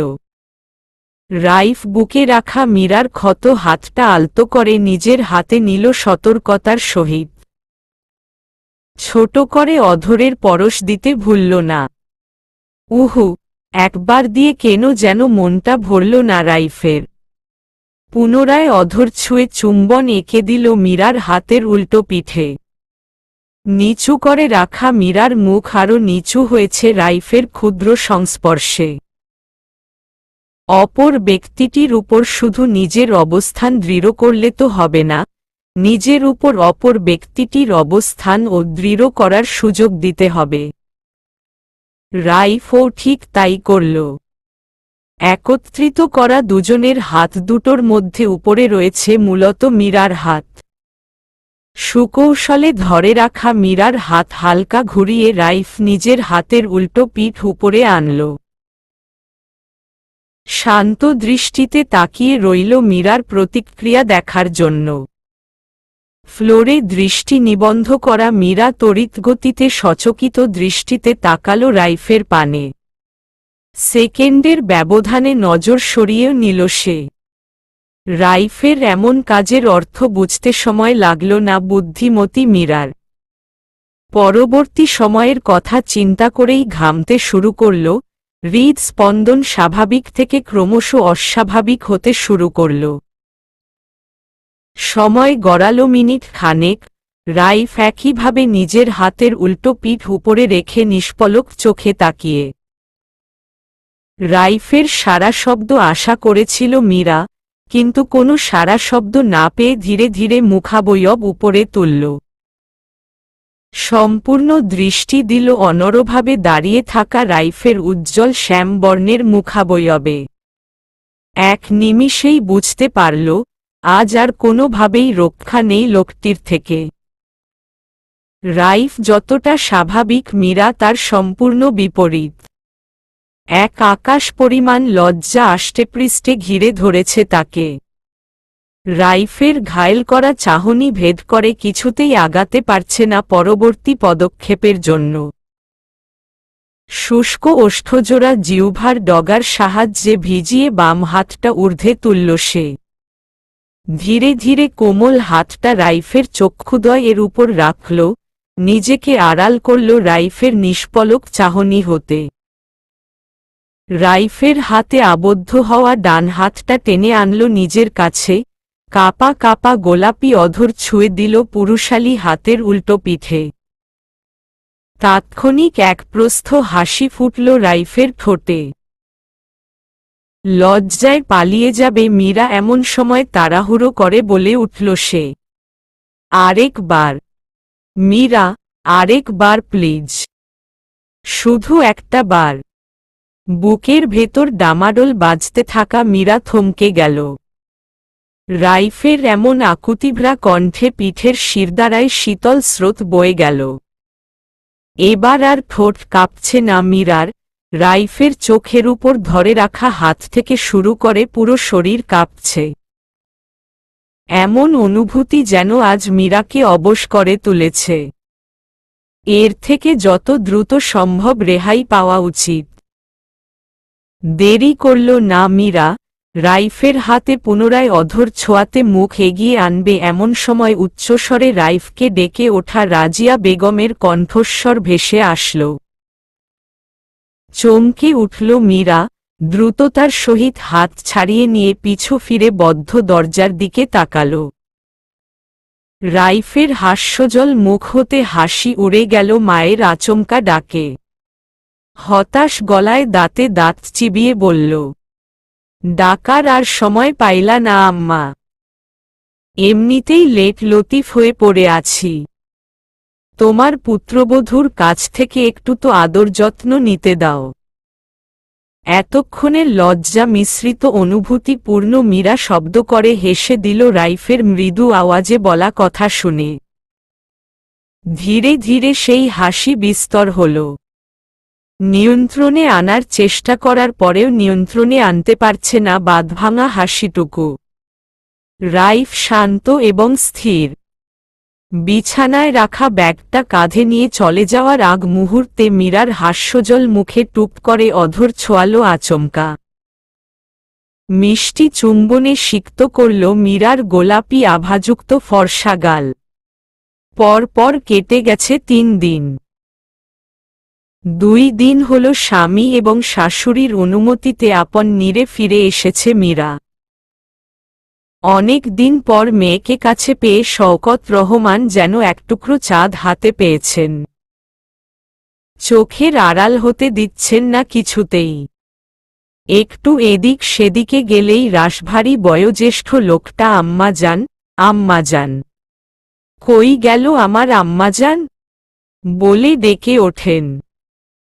এই তো কিছুক্ষণ আগে শাশুড়িকে এক পলক দেখতে 5 তলায় গিয়েছিল মীরা, তার অনুপস্থিতিতে পুরো বাসা শুদ্ধ খুঁজে বেরিয়েছেন তিনি।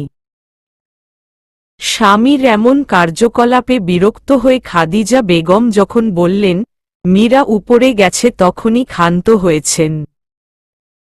মসজিদ হতে মাগরিবের সালাত আদায় করে বাসায় ফিরেই শওকত রহমান উকি দিলেন মেয়ের রুমে। দরজা খোলা, তাই আর নক করার প্রয়োজন বোধ মনে করলেন না। বিছানার মাঝ বরাবর বসে আছে মীরা।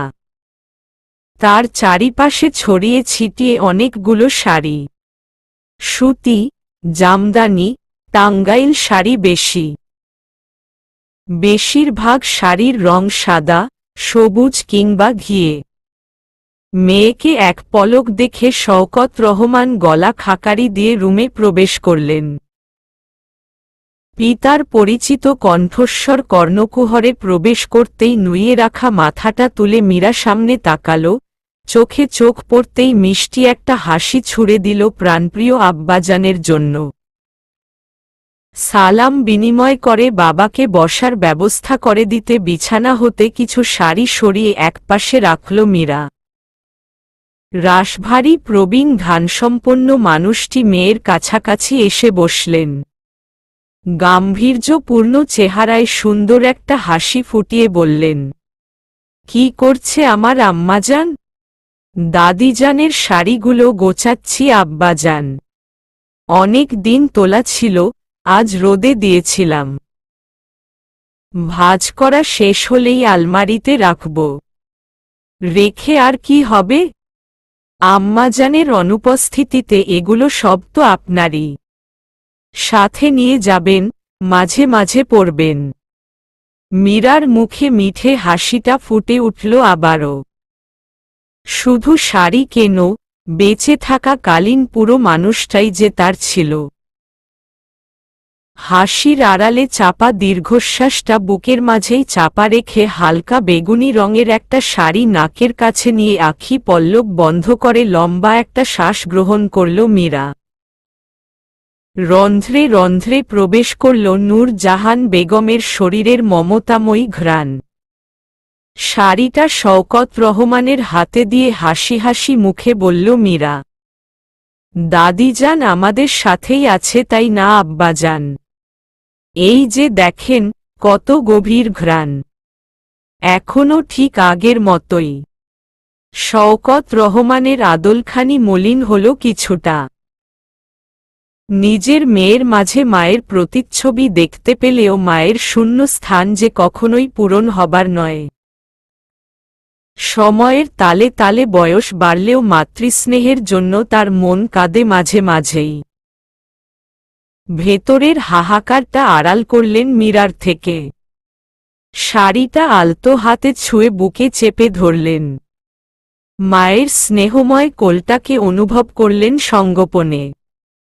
অনেকগুলো ভাঁজ করা শাড়ি থেকে গাঢ় সবুজ কালো রঙের সংমিশ্রণে সুতোর বুননে কারুকার্যখচিত জামদানি শাড়িটা হাতে নিলেন। মীরার ন্যায় তিনিও নাকের কাছে নিয়ে ঘ্রাণ নিলেন। আগের থেকে কমে গেলেও মায়ের সেই পরিচিত ঘ্রাণ ঠিকই বুঝতে সক্ষম হলেন তিনি। আম্মা যান। শাড়ি ভাঁজ করতে থাকা মীরার ব্যস্ত হাত থেমে গেল বাবার ডাকে। শাড়িতে নিবন্ধ থাকা নজর ও ঘুরে গেল আব্বাজানের দিকে। চোখে চোখ পড়তেই শওকত রহমান এক গাল হেসে বললেন, নেন, এই শাড়িটা আলাদা করে রাখেন। সময় করে একদিন পরবেন। ভালো লাগবে। মীরা হাসি মুখে বাবার হাত থেকে শাড়িটা নিল। শওকত রহমান আরও বিভিন্ন বিষয় নিয়ে আলাপালোচনা করে তবেই প্রস্থান করলেন রুম হতে। মধ্যরাত্রি। পিনপিতন নীরবতা চারিদিক। গভীর ঘুমে আচ্ছন্ন মীরার ঘুম ভাঙ্গল আকস্মিক কলিং বেলের উচ্চ শব্দে।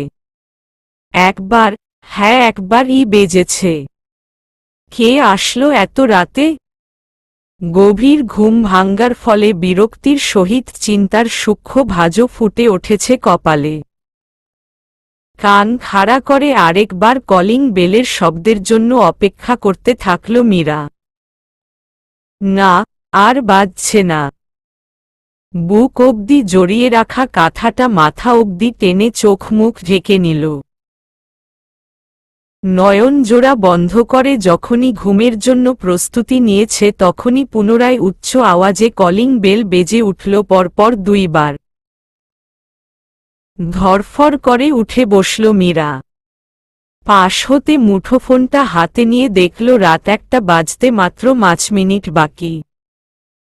আম্মা কিংবা আব্বাজানকে ডেকে তুলে দেখা উচিত কে এসেছে। চোখ কচলে ঠান্ডা ফ্লোরে পা রাখল গমনের উদ্দেশ্যে। 3 তলার সদর দরজার সামনে অস্থিরভাবে পায়চারি করছে রাইফ। শুধু বাহিরটাই তার অস্থির না, সেই সাথে ভেতরটাও তুফানের ন্যায় অস্থির। অফিসিয়াল কাজে 4 দিনের জন্য ঢাকা গেলেও আগে ভাগে কাজ শেষ হওয়াতে 3 দিনের মাথাতেই বাসায় ব্যাক করেছে সে। অনেক রাতে ফিরেছে বলে আর ফোন করে জানায়নি মীরাকে। জার্নি করে এসেছে, একেবারে সকালেই না হয় দেখা করবে। কিন্তু বিপত্তি ঘটেছিল ঘুমাতে গিয়ে। এপাশ ওপাশ করেও রাইফ ঘুমাতে পারছিল না কিছুতেই। মীরাকে স্মরণ হচ্ছিল বারবার। ঘড়িতে ঘণ্টার কাঁটা তখন 12টার ঘরে আর মিনিটের কাঁটা 45-এ। রাত্রি 12টা বেজে 45 মিনিট। এখন মীরাকে আনতে যাওয়ার উপযুক্ত সময় না। 7-5 ভেবে বেপরোয়া মনটাকে যা খুশি তাই বোঝ দিয়ে নাকে মুখে বালিশ চাপা দিয়ে ঘুমানোর চেষ্টারত রাইফ পুনরায় ব্যর্থ হল। না, থাকা যাচ্ছে না নিদ্রাহীনভাবে শুয়ে থাকতে। পিঠটা টনটনে ব্যথা করছে তার। সোজা উঠে বসল সে। এভাবে নিজেকে শাস্তি দেওয়ার কোনো মানেই দেখছে না রাইফ। নিজের বউ, নিজের শ্বশুর বাড়ি। রাত আর বিরাত আছে নাকি? যখন মন চাই তখনই যেতে পারবে। সেই মুহূর্তে কি হলো কে জানে। আগা মাথা আর কিছুই তখন ভাবেনি রাইফ। ফতাফত উঠে লম্বালম্বি চেক সাদা কালো টি শার্ট গায়ে জড়িয়েই ছুটে এসেছে শ্বশুর বাড়ির 3 তলার সদর দরজায়। এখানে আসার পরই মনে হয়েছিল বিশাল একটা ভুল কাজ করে ফেলেছে সে। ফোনটা সাথে আনা উচিত ছিল। ফোনটা সাথে থাকলে এভাবে আর ঘর শুদ্ধ মানুষকে কলিং বেল চেপে জাগাতে হতো না। একটা কল করেই মীরাকে ফুরুত করে বেরিয়ে আনা যেত। থাক ও সব, এসে যখন পড়েছে তখন আর ফিরে যাবে না সে। বউকে সাথে নিয়েই যাবে। একবার কলিং বেল চেপে দাঁড়িয়ে থাকা রাইফ অধৈর্য হয়েছিল কারো সারা শব্দ না পেয়ে। কত ঘুম ঘুমায় রে বাবা। 3 জন মানুষের একজনও সজাগ পাচ্ছে না। ধৈর্য আর বাঁধ মানেনি তার। পরপর 2 বার কলিং বেলের সুইচ চেপেই ক্ষান্ত হল সে। সেকেন্ড 10 মাঝে অবশেষে রাইফের ধৈর্যের কঠিন পরীক্ষা নিয়ে দরজা খুললেন খাদিজা বেগম। ঘুম কাতুরে মধ্যবয়সী মহিলার চোখে মুখে বিস্ময়ের ছাপ।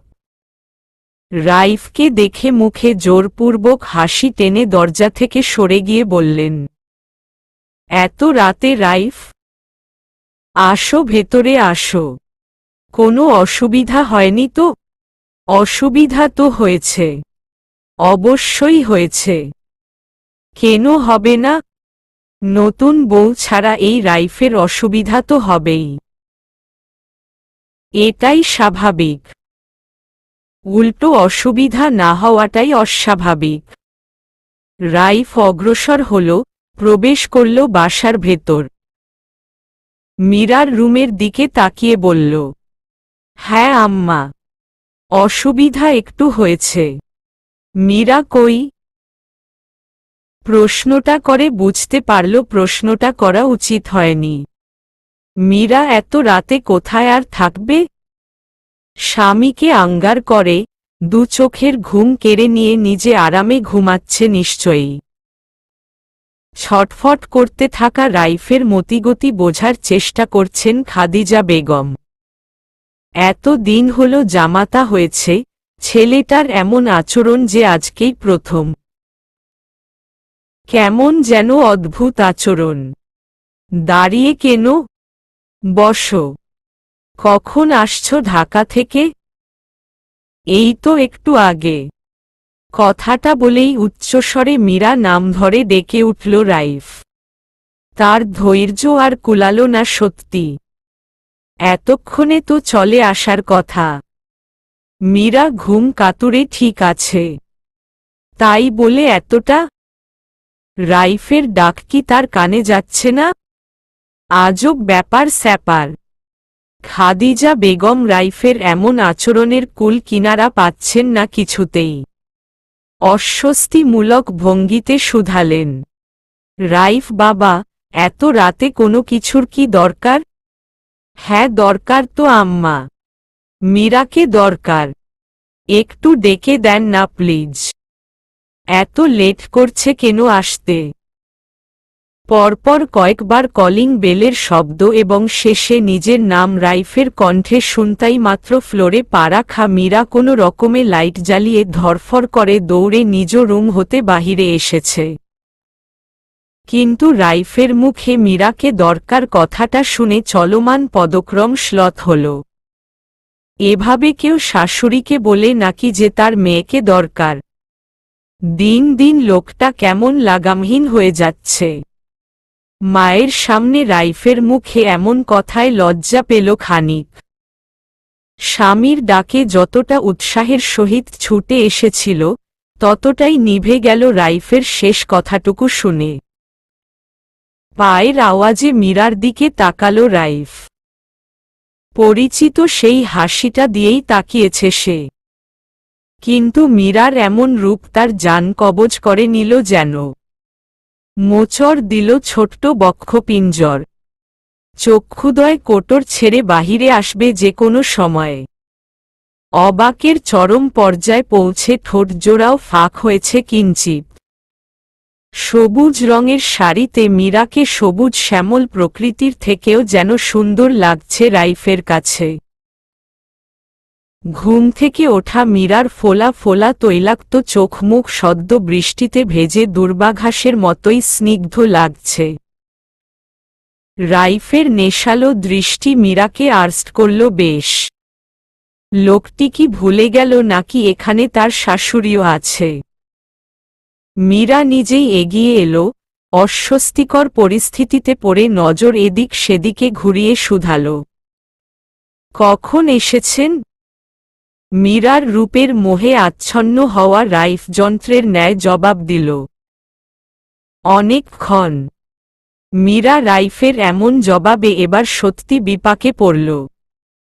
ধ্যান ভাঙ্গাতে এসে নিজেই রাইফের এমন নেশাময় চাহনিতে কাবু হচ্ছে। খাদিজা বেগম মীরার দিকে তাকিয়ে রাইফকে ঘরে নিয়ে যেতে আদেশ করলেন। ব্যাস, ধ্যান ভাঙল রাইফের। ঝটপট উঠে দাঁড়াল সে। মীরার হাতটা খপ করে ধরে খাদিজা বেগমের দিকে তাকিয়ে একগাল হেসে বলল, মীরাকে নিতে আসছিলাম। নিয়ে যাচ্ছি। চিন্তা করবেন না, এখন সব ঠিকঠাক আম্মা। ঘুমান। কথাটা বলে মীরার দিকে তাকালো রাইফ। কণ্ঠস্বর কিছুটা চেপে মৃদু আওয়াজে বলল, কি দেখছ? আসো। কি করব বলো? তোমাকে ছাড়া ঘুম আসছিল না তো। দিন দিন কেমন বাজে অভ্যাসে পরিণত হচ্ছ। ভালো ভালো, এভাবেই থেকো, পরিবর্তন করার প্রয়োজন নেই একটুও। খট করে শব্দ তুলে বন্ধ হল সদর দরজা। খাদিজা বেগমের চোখের আড়াল হল রাইফ এবং মীরা। মধ্যরাত্রে মেয়ে এবং মেয়ে জামাতার গমন পথ অনুসরণ করে বদ্ধ দরজাতেই চেয়ে আছেন তিনি। হঠাৎ পেছনে থেকে কারো স্পর্শ পেয়ে চমকে উঠলেন খাদিজা বেগম। এক কদম সরে গিয়ে পিছু ফিরে দেখলেন স্বামী শওকত রহমান দাঁড়িয়ে। সদ্য ঘুম থেকে জাগ্রত হয়েছেন বলে চোখ কচলে যাচ্ছেন বারংবার। লম্বা একটা হাই তুলে ঘুমের রেশ কাটিয়ে খাদিজা বেগম শুধালেন, এখানে কি করছেন? ভয় পাইছি অনেক। যান ঘুমান। কে আসছে? রাইফ। চলেও গেছে। মীরাকে নিতে আসছিল। উৎকণ্ঠিত হল শওকত রহমান। শুধালেন, এত রাতে? কি হলো আবার? কিছু হয়নি। রাইফ আমাকে ঘুমাতে বলছে, আপনি ঘুমান। চলেন। কথা সমাপ্ত করেই নিজস্ব রুমের দিকে হাঁটা ধরলেন খাদিজা বেগম। রাইফের পাগলামি তিনি ঠিকই বুঝতে পেরেছেন। মিটিমিটি হাসছেন, মেয়েকে যে সুপাত্রের হাতে দিতে পেরেছেন সেটা ভেবে খুশিও হলেন। স্ত্রীর কথার আগা মাথা কিছুই বুঝতে না পেরে ওভাবেই দাঁড়িয়ে আছেন শওকত রহমান। স্বামীর কোনো সাড়া শব্দ না পেয়ে পিছু ফিরলেন খাদিজা বেগম, কণ্ঠ উঁচু করে তাগদা দিয়ে বললেন, কি হলো, দাঁড়িয়ে আছেন কেন? আসেন। শুধু শুধু চিন্তা করছেন, কিছু হয়নি। নির্দিষ্ট দূরত্ব বজায় রেখে মোজাইক করা সিঁড়ির ধাপগুলো একের পর এক ক্রমান্বয়ে গুটি গুটি পায়ে রাইফের পেছনে পেছনে অতিক্রম করছে মীরা। কিছুক্ষণ আগে ঘুম থেকে ওঠার ফলে মাথা কিছুটা ভার হয়ে আছে তার। টালমাটাল ঘুম কাতুরে মীরা রাইফের সাথে পা মেলাতে সক্ষম হচ্ছে না, তাই পিছিয়ে গেল খানিকটা। অধৈর্য রাইফের পছন্দ হল না মীরার ধীর গতিতে হাঁটা। নিজের পা দুটো থামালো, ঘাড় ঘুরিয়ে পিছু ফিরল।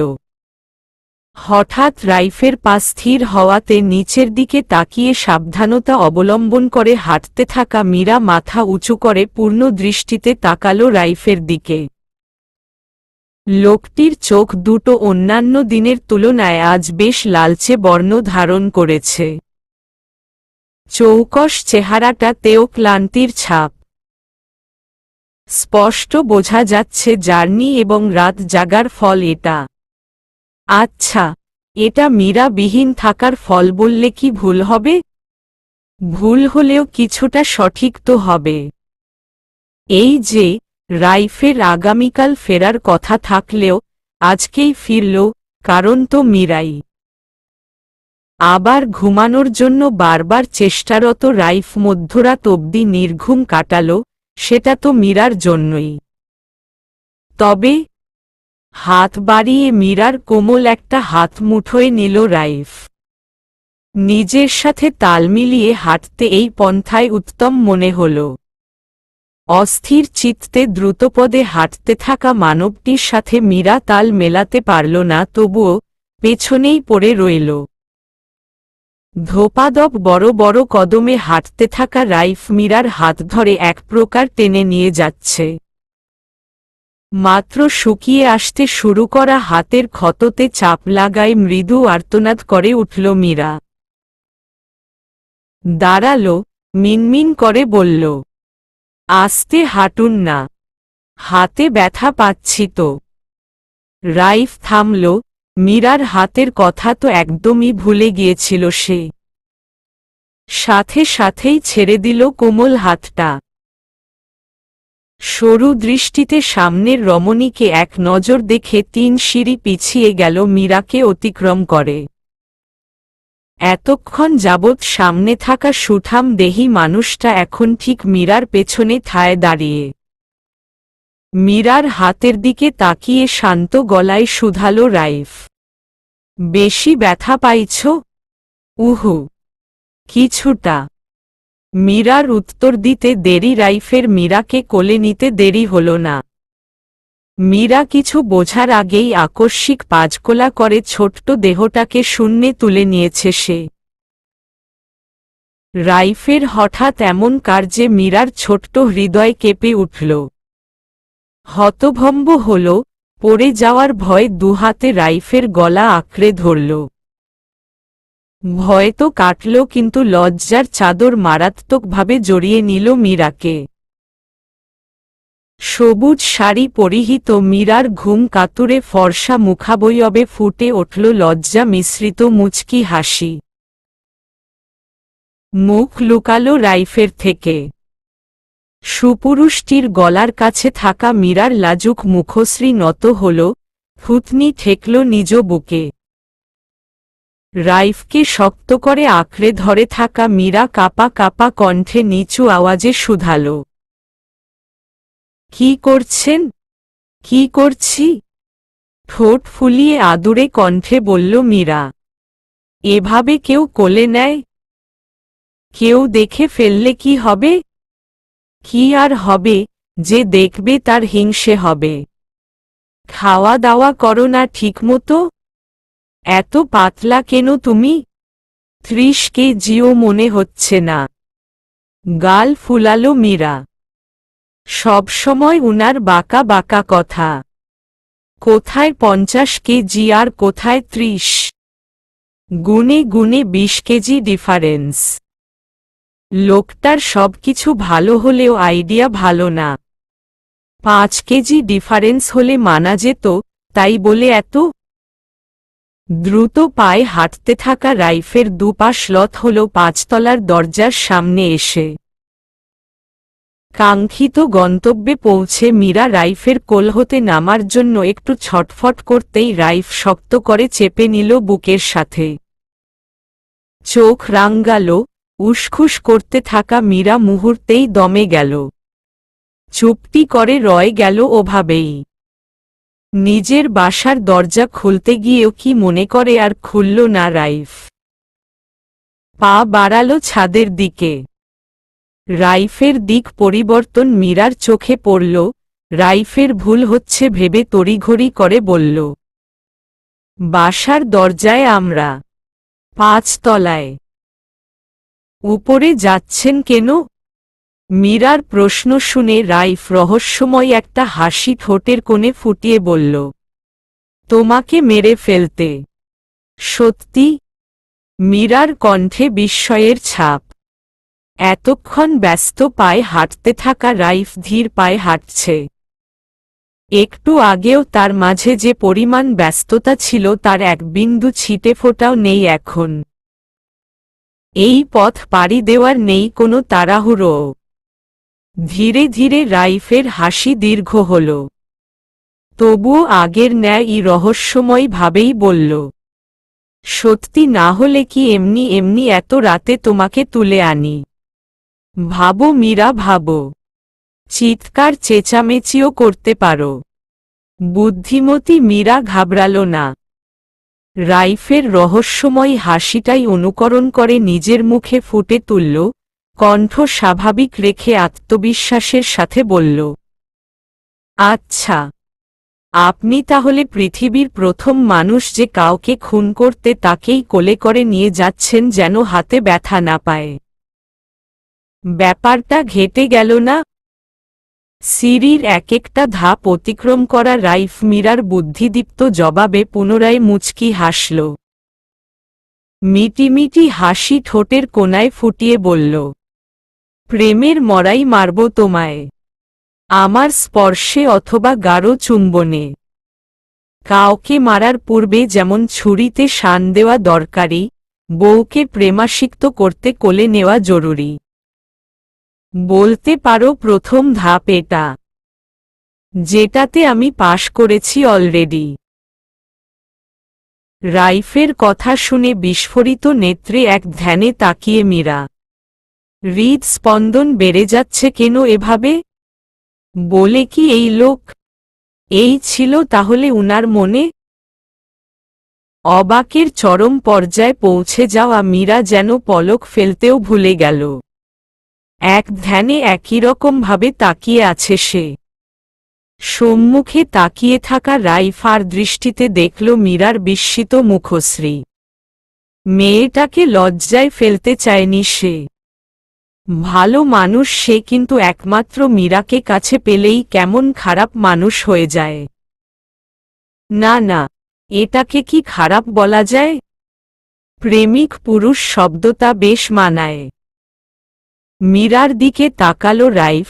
এক ধ্যানে তাকিয়ে থাকা মেয়েটার ধ্যান ভাঙ্গাতে দুই ঠোঁট কিঞ্চিত ফাঁকা করে ফু দিল মীরার গৌরবর্ণের মুখটাতে। কেঁপে উঠল মীরা, ধ্যান ভাঙল, সাথে সাথে আখিপল্লব বদ্ধ হল। রাইফের গলা হালকা করে ধরে রাখা মীরার দু হাত আঁকড়ে ধরল শক্ত করে। একটা টু শব্দ করার সাহস পেল না আর। ছাদের দরজা খোলা। প্যান্টের পকেট হতে চাবিটা আর বের করতে হল না রাইফের। পা দিয়ে ধাক্কা দিয়ে ক্যাচ ক্যাচ আওয়াজ তুলে স্টিলের দরজাটা খুলল সে। ডান পা ভেতরে রেখে প্রবেশ করল খোলা ছাদে। বিশাল আকাশের নিচে থাকা একজোড়া কপোতকপতিকে মুক্ত হাওয়া এসে আলিঙ্গন করল সাথে সাথেই। সামনে হাঁটতে থাকা রাইফ কি মনে করে পিছু ঘুরল, পুনরায় দরজার কাছে এসে আদেশের স্বরে বলল, সিটনিকিটা লিগিয়ে দাও তো মীরা। হুম, সিটনিকিটা লাগাও। হুটহাট কেউ এসে ডিস্টার্ব করুক সেটা আমার পছন্দ না। লাগাও। শেষ কথাটা কিছুটা জোর দিয়ে ধমকের সুরেই বলল সে। রাইফের মৃদু ধমকেই দ্বিতীয় প্রশ্ন করার সুযোগ পেল না মীরা। গলা থেকে হাত নামিয়ে রাইফের কথা মতো দরজার সিটনিকি লাগিয়ে দিল। রাইফ আর দেরি করল না, পুনরায় ঘুরে রেলিংয়ের কাছে এসে দাঁড়াল। কোলে থাকা মীরাকে পা ঝুলিয়ে বসিয়ে দিল ইট সিমেন্টের তৈরি সরু রেলিং এর উপর। পড়ে যেন না যায় সেজন্য পুরুষালী দুহাত আঁকড়ে ধরে রাখল মীরার ফিনফিনে কোমর। শীতল হাওয়া বইছে প্রকৃতিতে। আকাশে আজ আর রুটির ন্যায় জলজলে গোলাকৃতির চাঁদটা নেই। নক্ষত্ররাজিতে ভরে আছে সমগ্র আকাশ। সোনালি আলোয় ঝিলমিল করছে। আজ অনেক দিন পর আসমান ভরা নক্ষত্রপুঞ্জের মেলা দেখে বিমোহিত হল মীরা। রাইফের দুহাতে আঁকড়ে থাকা মীরা ব্যস্ত চাঁদহীন তারায় ভরা আকাশ দেখতে, আর সম্মুখে দাঁড়িয়ে থাকা মানব ব্যস্ত নিজের জীবন রাঙ্গিয়ে দেওয়া রমণীকে দেখতে। রাতের নিকষ কালো আধার আর আধার নেই। চারিপাশের কৃত্রিম আলোতে মীরার মুখ রাইফের কাছে স্পষ্ট দৃশ্যমান। আবছায়া আলোয় একরাশ মুগ্ধতা ছেয়ে গেছে মীরার সমগ্র আদল জুড়ে। বিমোহিত রাইফ আরও এক ধাপ এগিয়ে গেল। কোমর থেকে এক হাত সরিয়ে মীরার খোপা করা চুলের পেছনে হাত রাখল। খোপায় গুজে দেওয়া সরু কাঠিটা আলতো করে টান দিতেই ঝরঝরে দীঘল কালো চুলগুলো পিঠময় ছড়িয়ে কোমরের নিচে দুলতে লাগল। আকাশ দেখতে থাকা মীরা রাইফের এমন কার্যে ঊর্ধ্ব হতে নজর সরিয়ে নিল, দৃষ্টি নিবন্ধ করল রাইফের মুখে। না আছে চাঁদের আলো, আর না আছে ঝলমলে সূর্যের আলো। আশেপাশের ওই কৃত্রিম আলোর ছিটেফোঁটাও মীরার মুখে খুব বেশি পড়েনি। তবুও রাইফ মুগ্ধ নজরে দেখেই যাচ্ছে সামনে খোলা চুলে বসা রমণীকে। পলক পড়ছে না রাইফের, গম্ভীর মুখাবয়বে নেই সচরাচর ফুটে থাকা মুচকি হাসিটাও। সম্মুখে দাঁড়িয়ে থাকা সুপুরুষটির শান্ত আচরণ মীরাকে সংকুচিত করল বেশ। আবারও রাইফের এমন চাহনিতে মীরার বুক ধক করে উঠল। এই মুগ্ধ নজর, এই থমথমে গাম্ভীর্যপূর্ণ মুখ খুব সচরাচর দেখা যায় না লোকটির। আর যখন দেখা যায় তখন মীরাকে নিজের করে নিতে এক পা পিছু হয় না, যা মীরা এতদিনে প্রমাণ পেয়েছে বেশ কয়েকবার। অপল্পক দৃষ্টি ভস্ম হওয়া মীরা কাচুমাচু ভঙ্গিতে বলল, কি দেখছেন? শান্ত গম্ভীর পুরুষটার শীতল কণ্ঠের জবাব, তোমাকে। আমাকে তো রোজ দেখেন। এভাবে দেখার কি আছে? গাম্ভীর্যপূর্ণ রাইফের ঠোঁটের কোণায় ঈষৎ হাসি ফুটল, যা মীরার দৃষ্টিগোচর হল না। শীতলতর হল রাইফের কণ্ঠ। বলল, তুমি আমার এমন এক চাওয়া পাওয়া, যার শেষ নেই, যার সমাপ্তি বলতে কিছু নেই। তোমাকে আমি যতবার দেখি, প্রতিবার নবরূপে আবিষ্কার করি। একবার দেখি, বারবার দেখি, হাজারবার দেখি, দেখতেই থাকি। এতবার দেখি তবুও মুগ্ধতা শেষ হয় না। তোমাকে দেখার স্বাদ যে আমার কিছুতেই মিটে না। থামল রাইফ। কিঞ্চিত মাথা ঝুঁকে রাইফের বুকের উপর দৃষ্টি রেখে এক একটা উচ্চারিত বাক্যের নিগুড় অর্থ অনুধাবন করছে মীরা। কোমর থেকে হাত সরিয়ে এবার মীরার গালে হাত রাখল রাইফ। মীরার কান, গলা উভয়ই স্পর্শ করেছে রাইফের আঙ্গুলগুলো।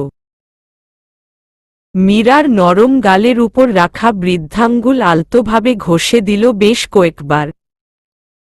40 সেকেন্ড সময়ের ব্যবধানে নীরবতা ছেদ করে রাইফ পুনরায় বলল, তুমি আমার রোজকার নেশা হয়ে যাচ্ছ মীরা। তোমাকে দেখার নেশা, কাছে পাওয়ার তীব্র নেশা দিনকে দিন ক্রমাগত বৃদ্ধি পাচ্ছে। বুঝলে মীরা, তোমার এই লজ্জাতুর মুখটা আমাকে খুব টানছে। বেহায়া মন প্রচণ্ডভাবে বেহায়া হচ্ছে। অর্থপূর্ণ কথাগুলো উপলব্ধি করল মীরা। মুখ ফুটে দুই একটা শব্দ উচ্চারণ করতে চেয়েও ব্যর্থ হল। এক একটা কথা আর ক্রমাগত রাইফের বৃদ্ধাঙ্গুলির স্পর্শ নাজেহাল করে তুলছে মীরাকে। শক্তিহীন হচ্ছে পুরো দেহ।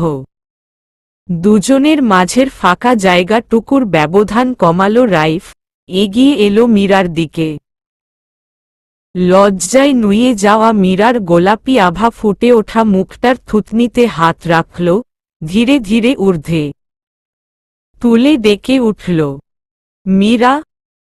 নুয়ে রাখা মুখ তো মীরার উপরে উঠেছে, কিন্তু ঝুঁকে রাখা দৃষ্টি রাইফের চোখে চোখ রাখতে পারল না।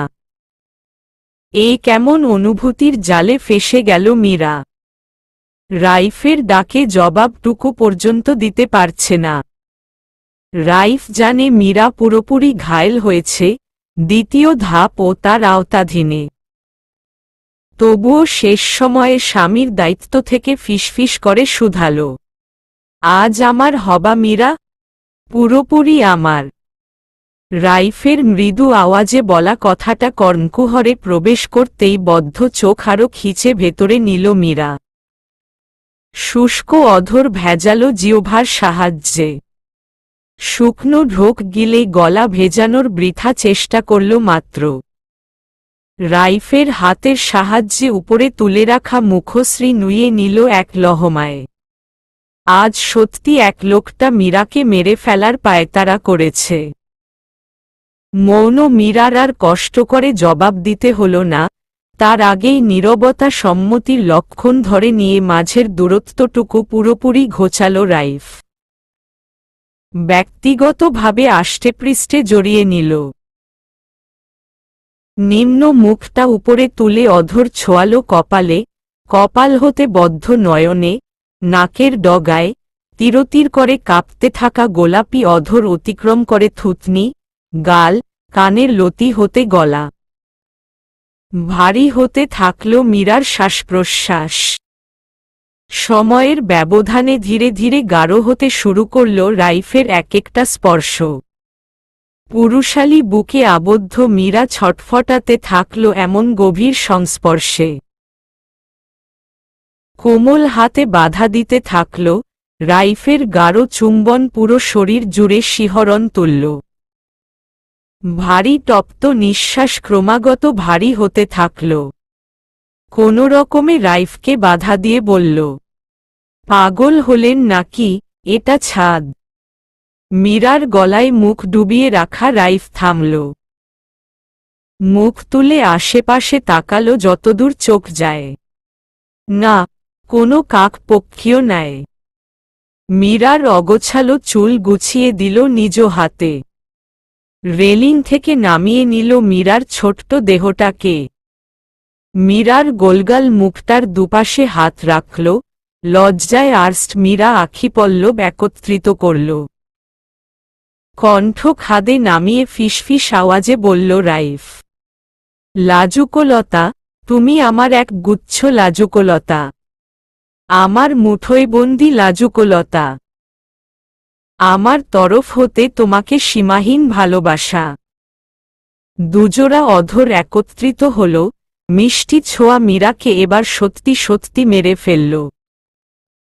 গা ছেড়ে দিল রাইফের আচমকা স্পর্শে। মীরাকে দ্রুত হস্তে ধরে ফেলল রাইফ। পাজা কোলে তুলে ব্যস্ত পায়ে ছোট্ট আদরে সিক্ত করতে করতে ব্যস্ত পায়ে ছুটল বাসার উদ্দেশ্যে। পূর্ণতা পেল অবশেষে। লাজুকলতা সম্বোধন করা মীরা সত্যি সত্যি লজ্জাবতী লতার ন্যায় চুপসে গেছে রাইফের বুকে। লাল টুকটুকে মুখটা লজ্জায় আরো লাল হয়েছে। রাইফের ভালোবাসা আজ চূড়ান্ত সীমা অতিক্রম করেছে। নিজে মরেছে, মীরাকে মেরেছে, ভালোবাসার আলিঙ্গনে একান্তভাবে জড়িয়ে নিয়েছে। সমাপ্ত।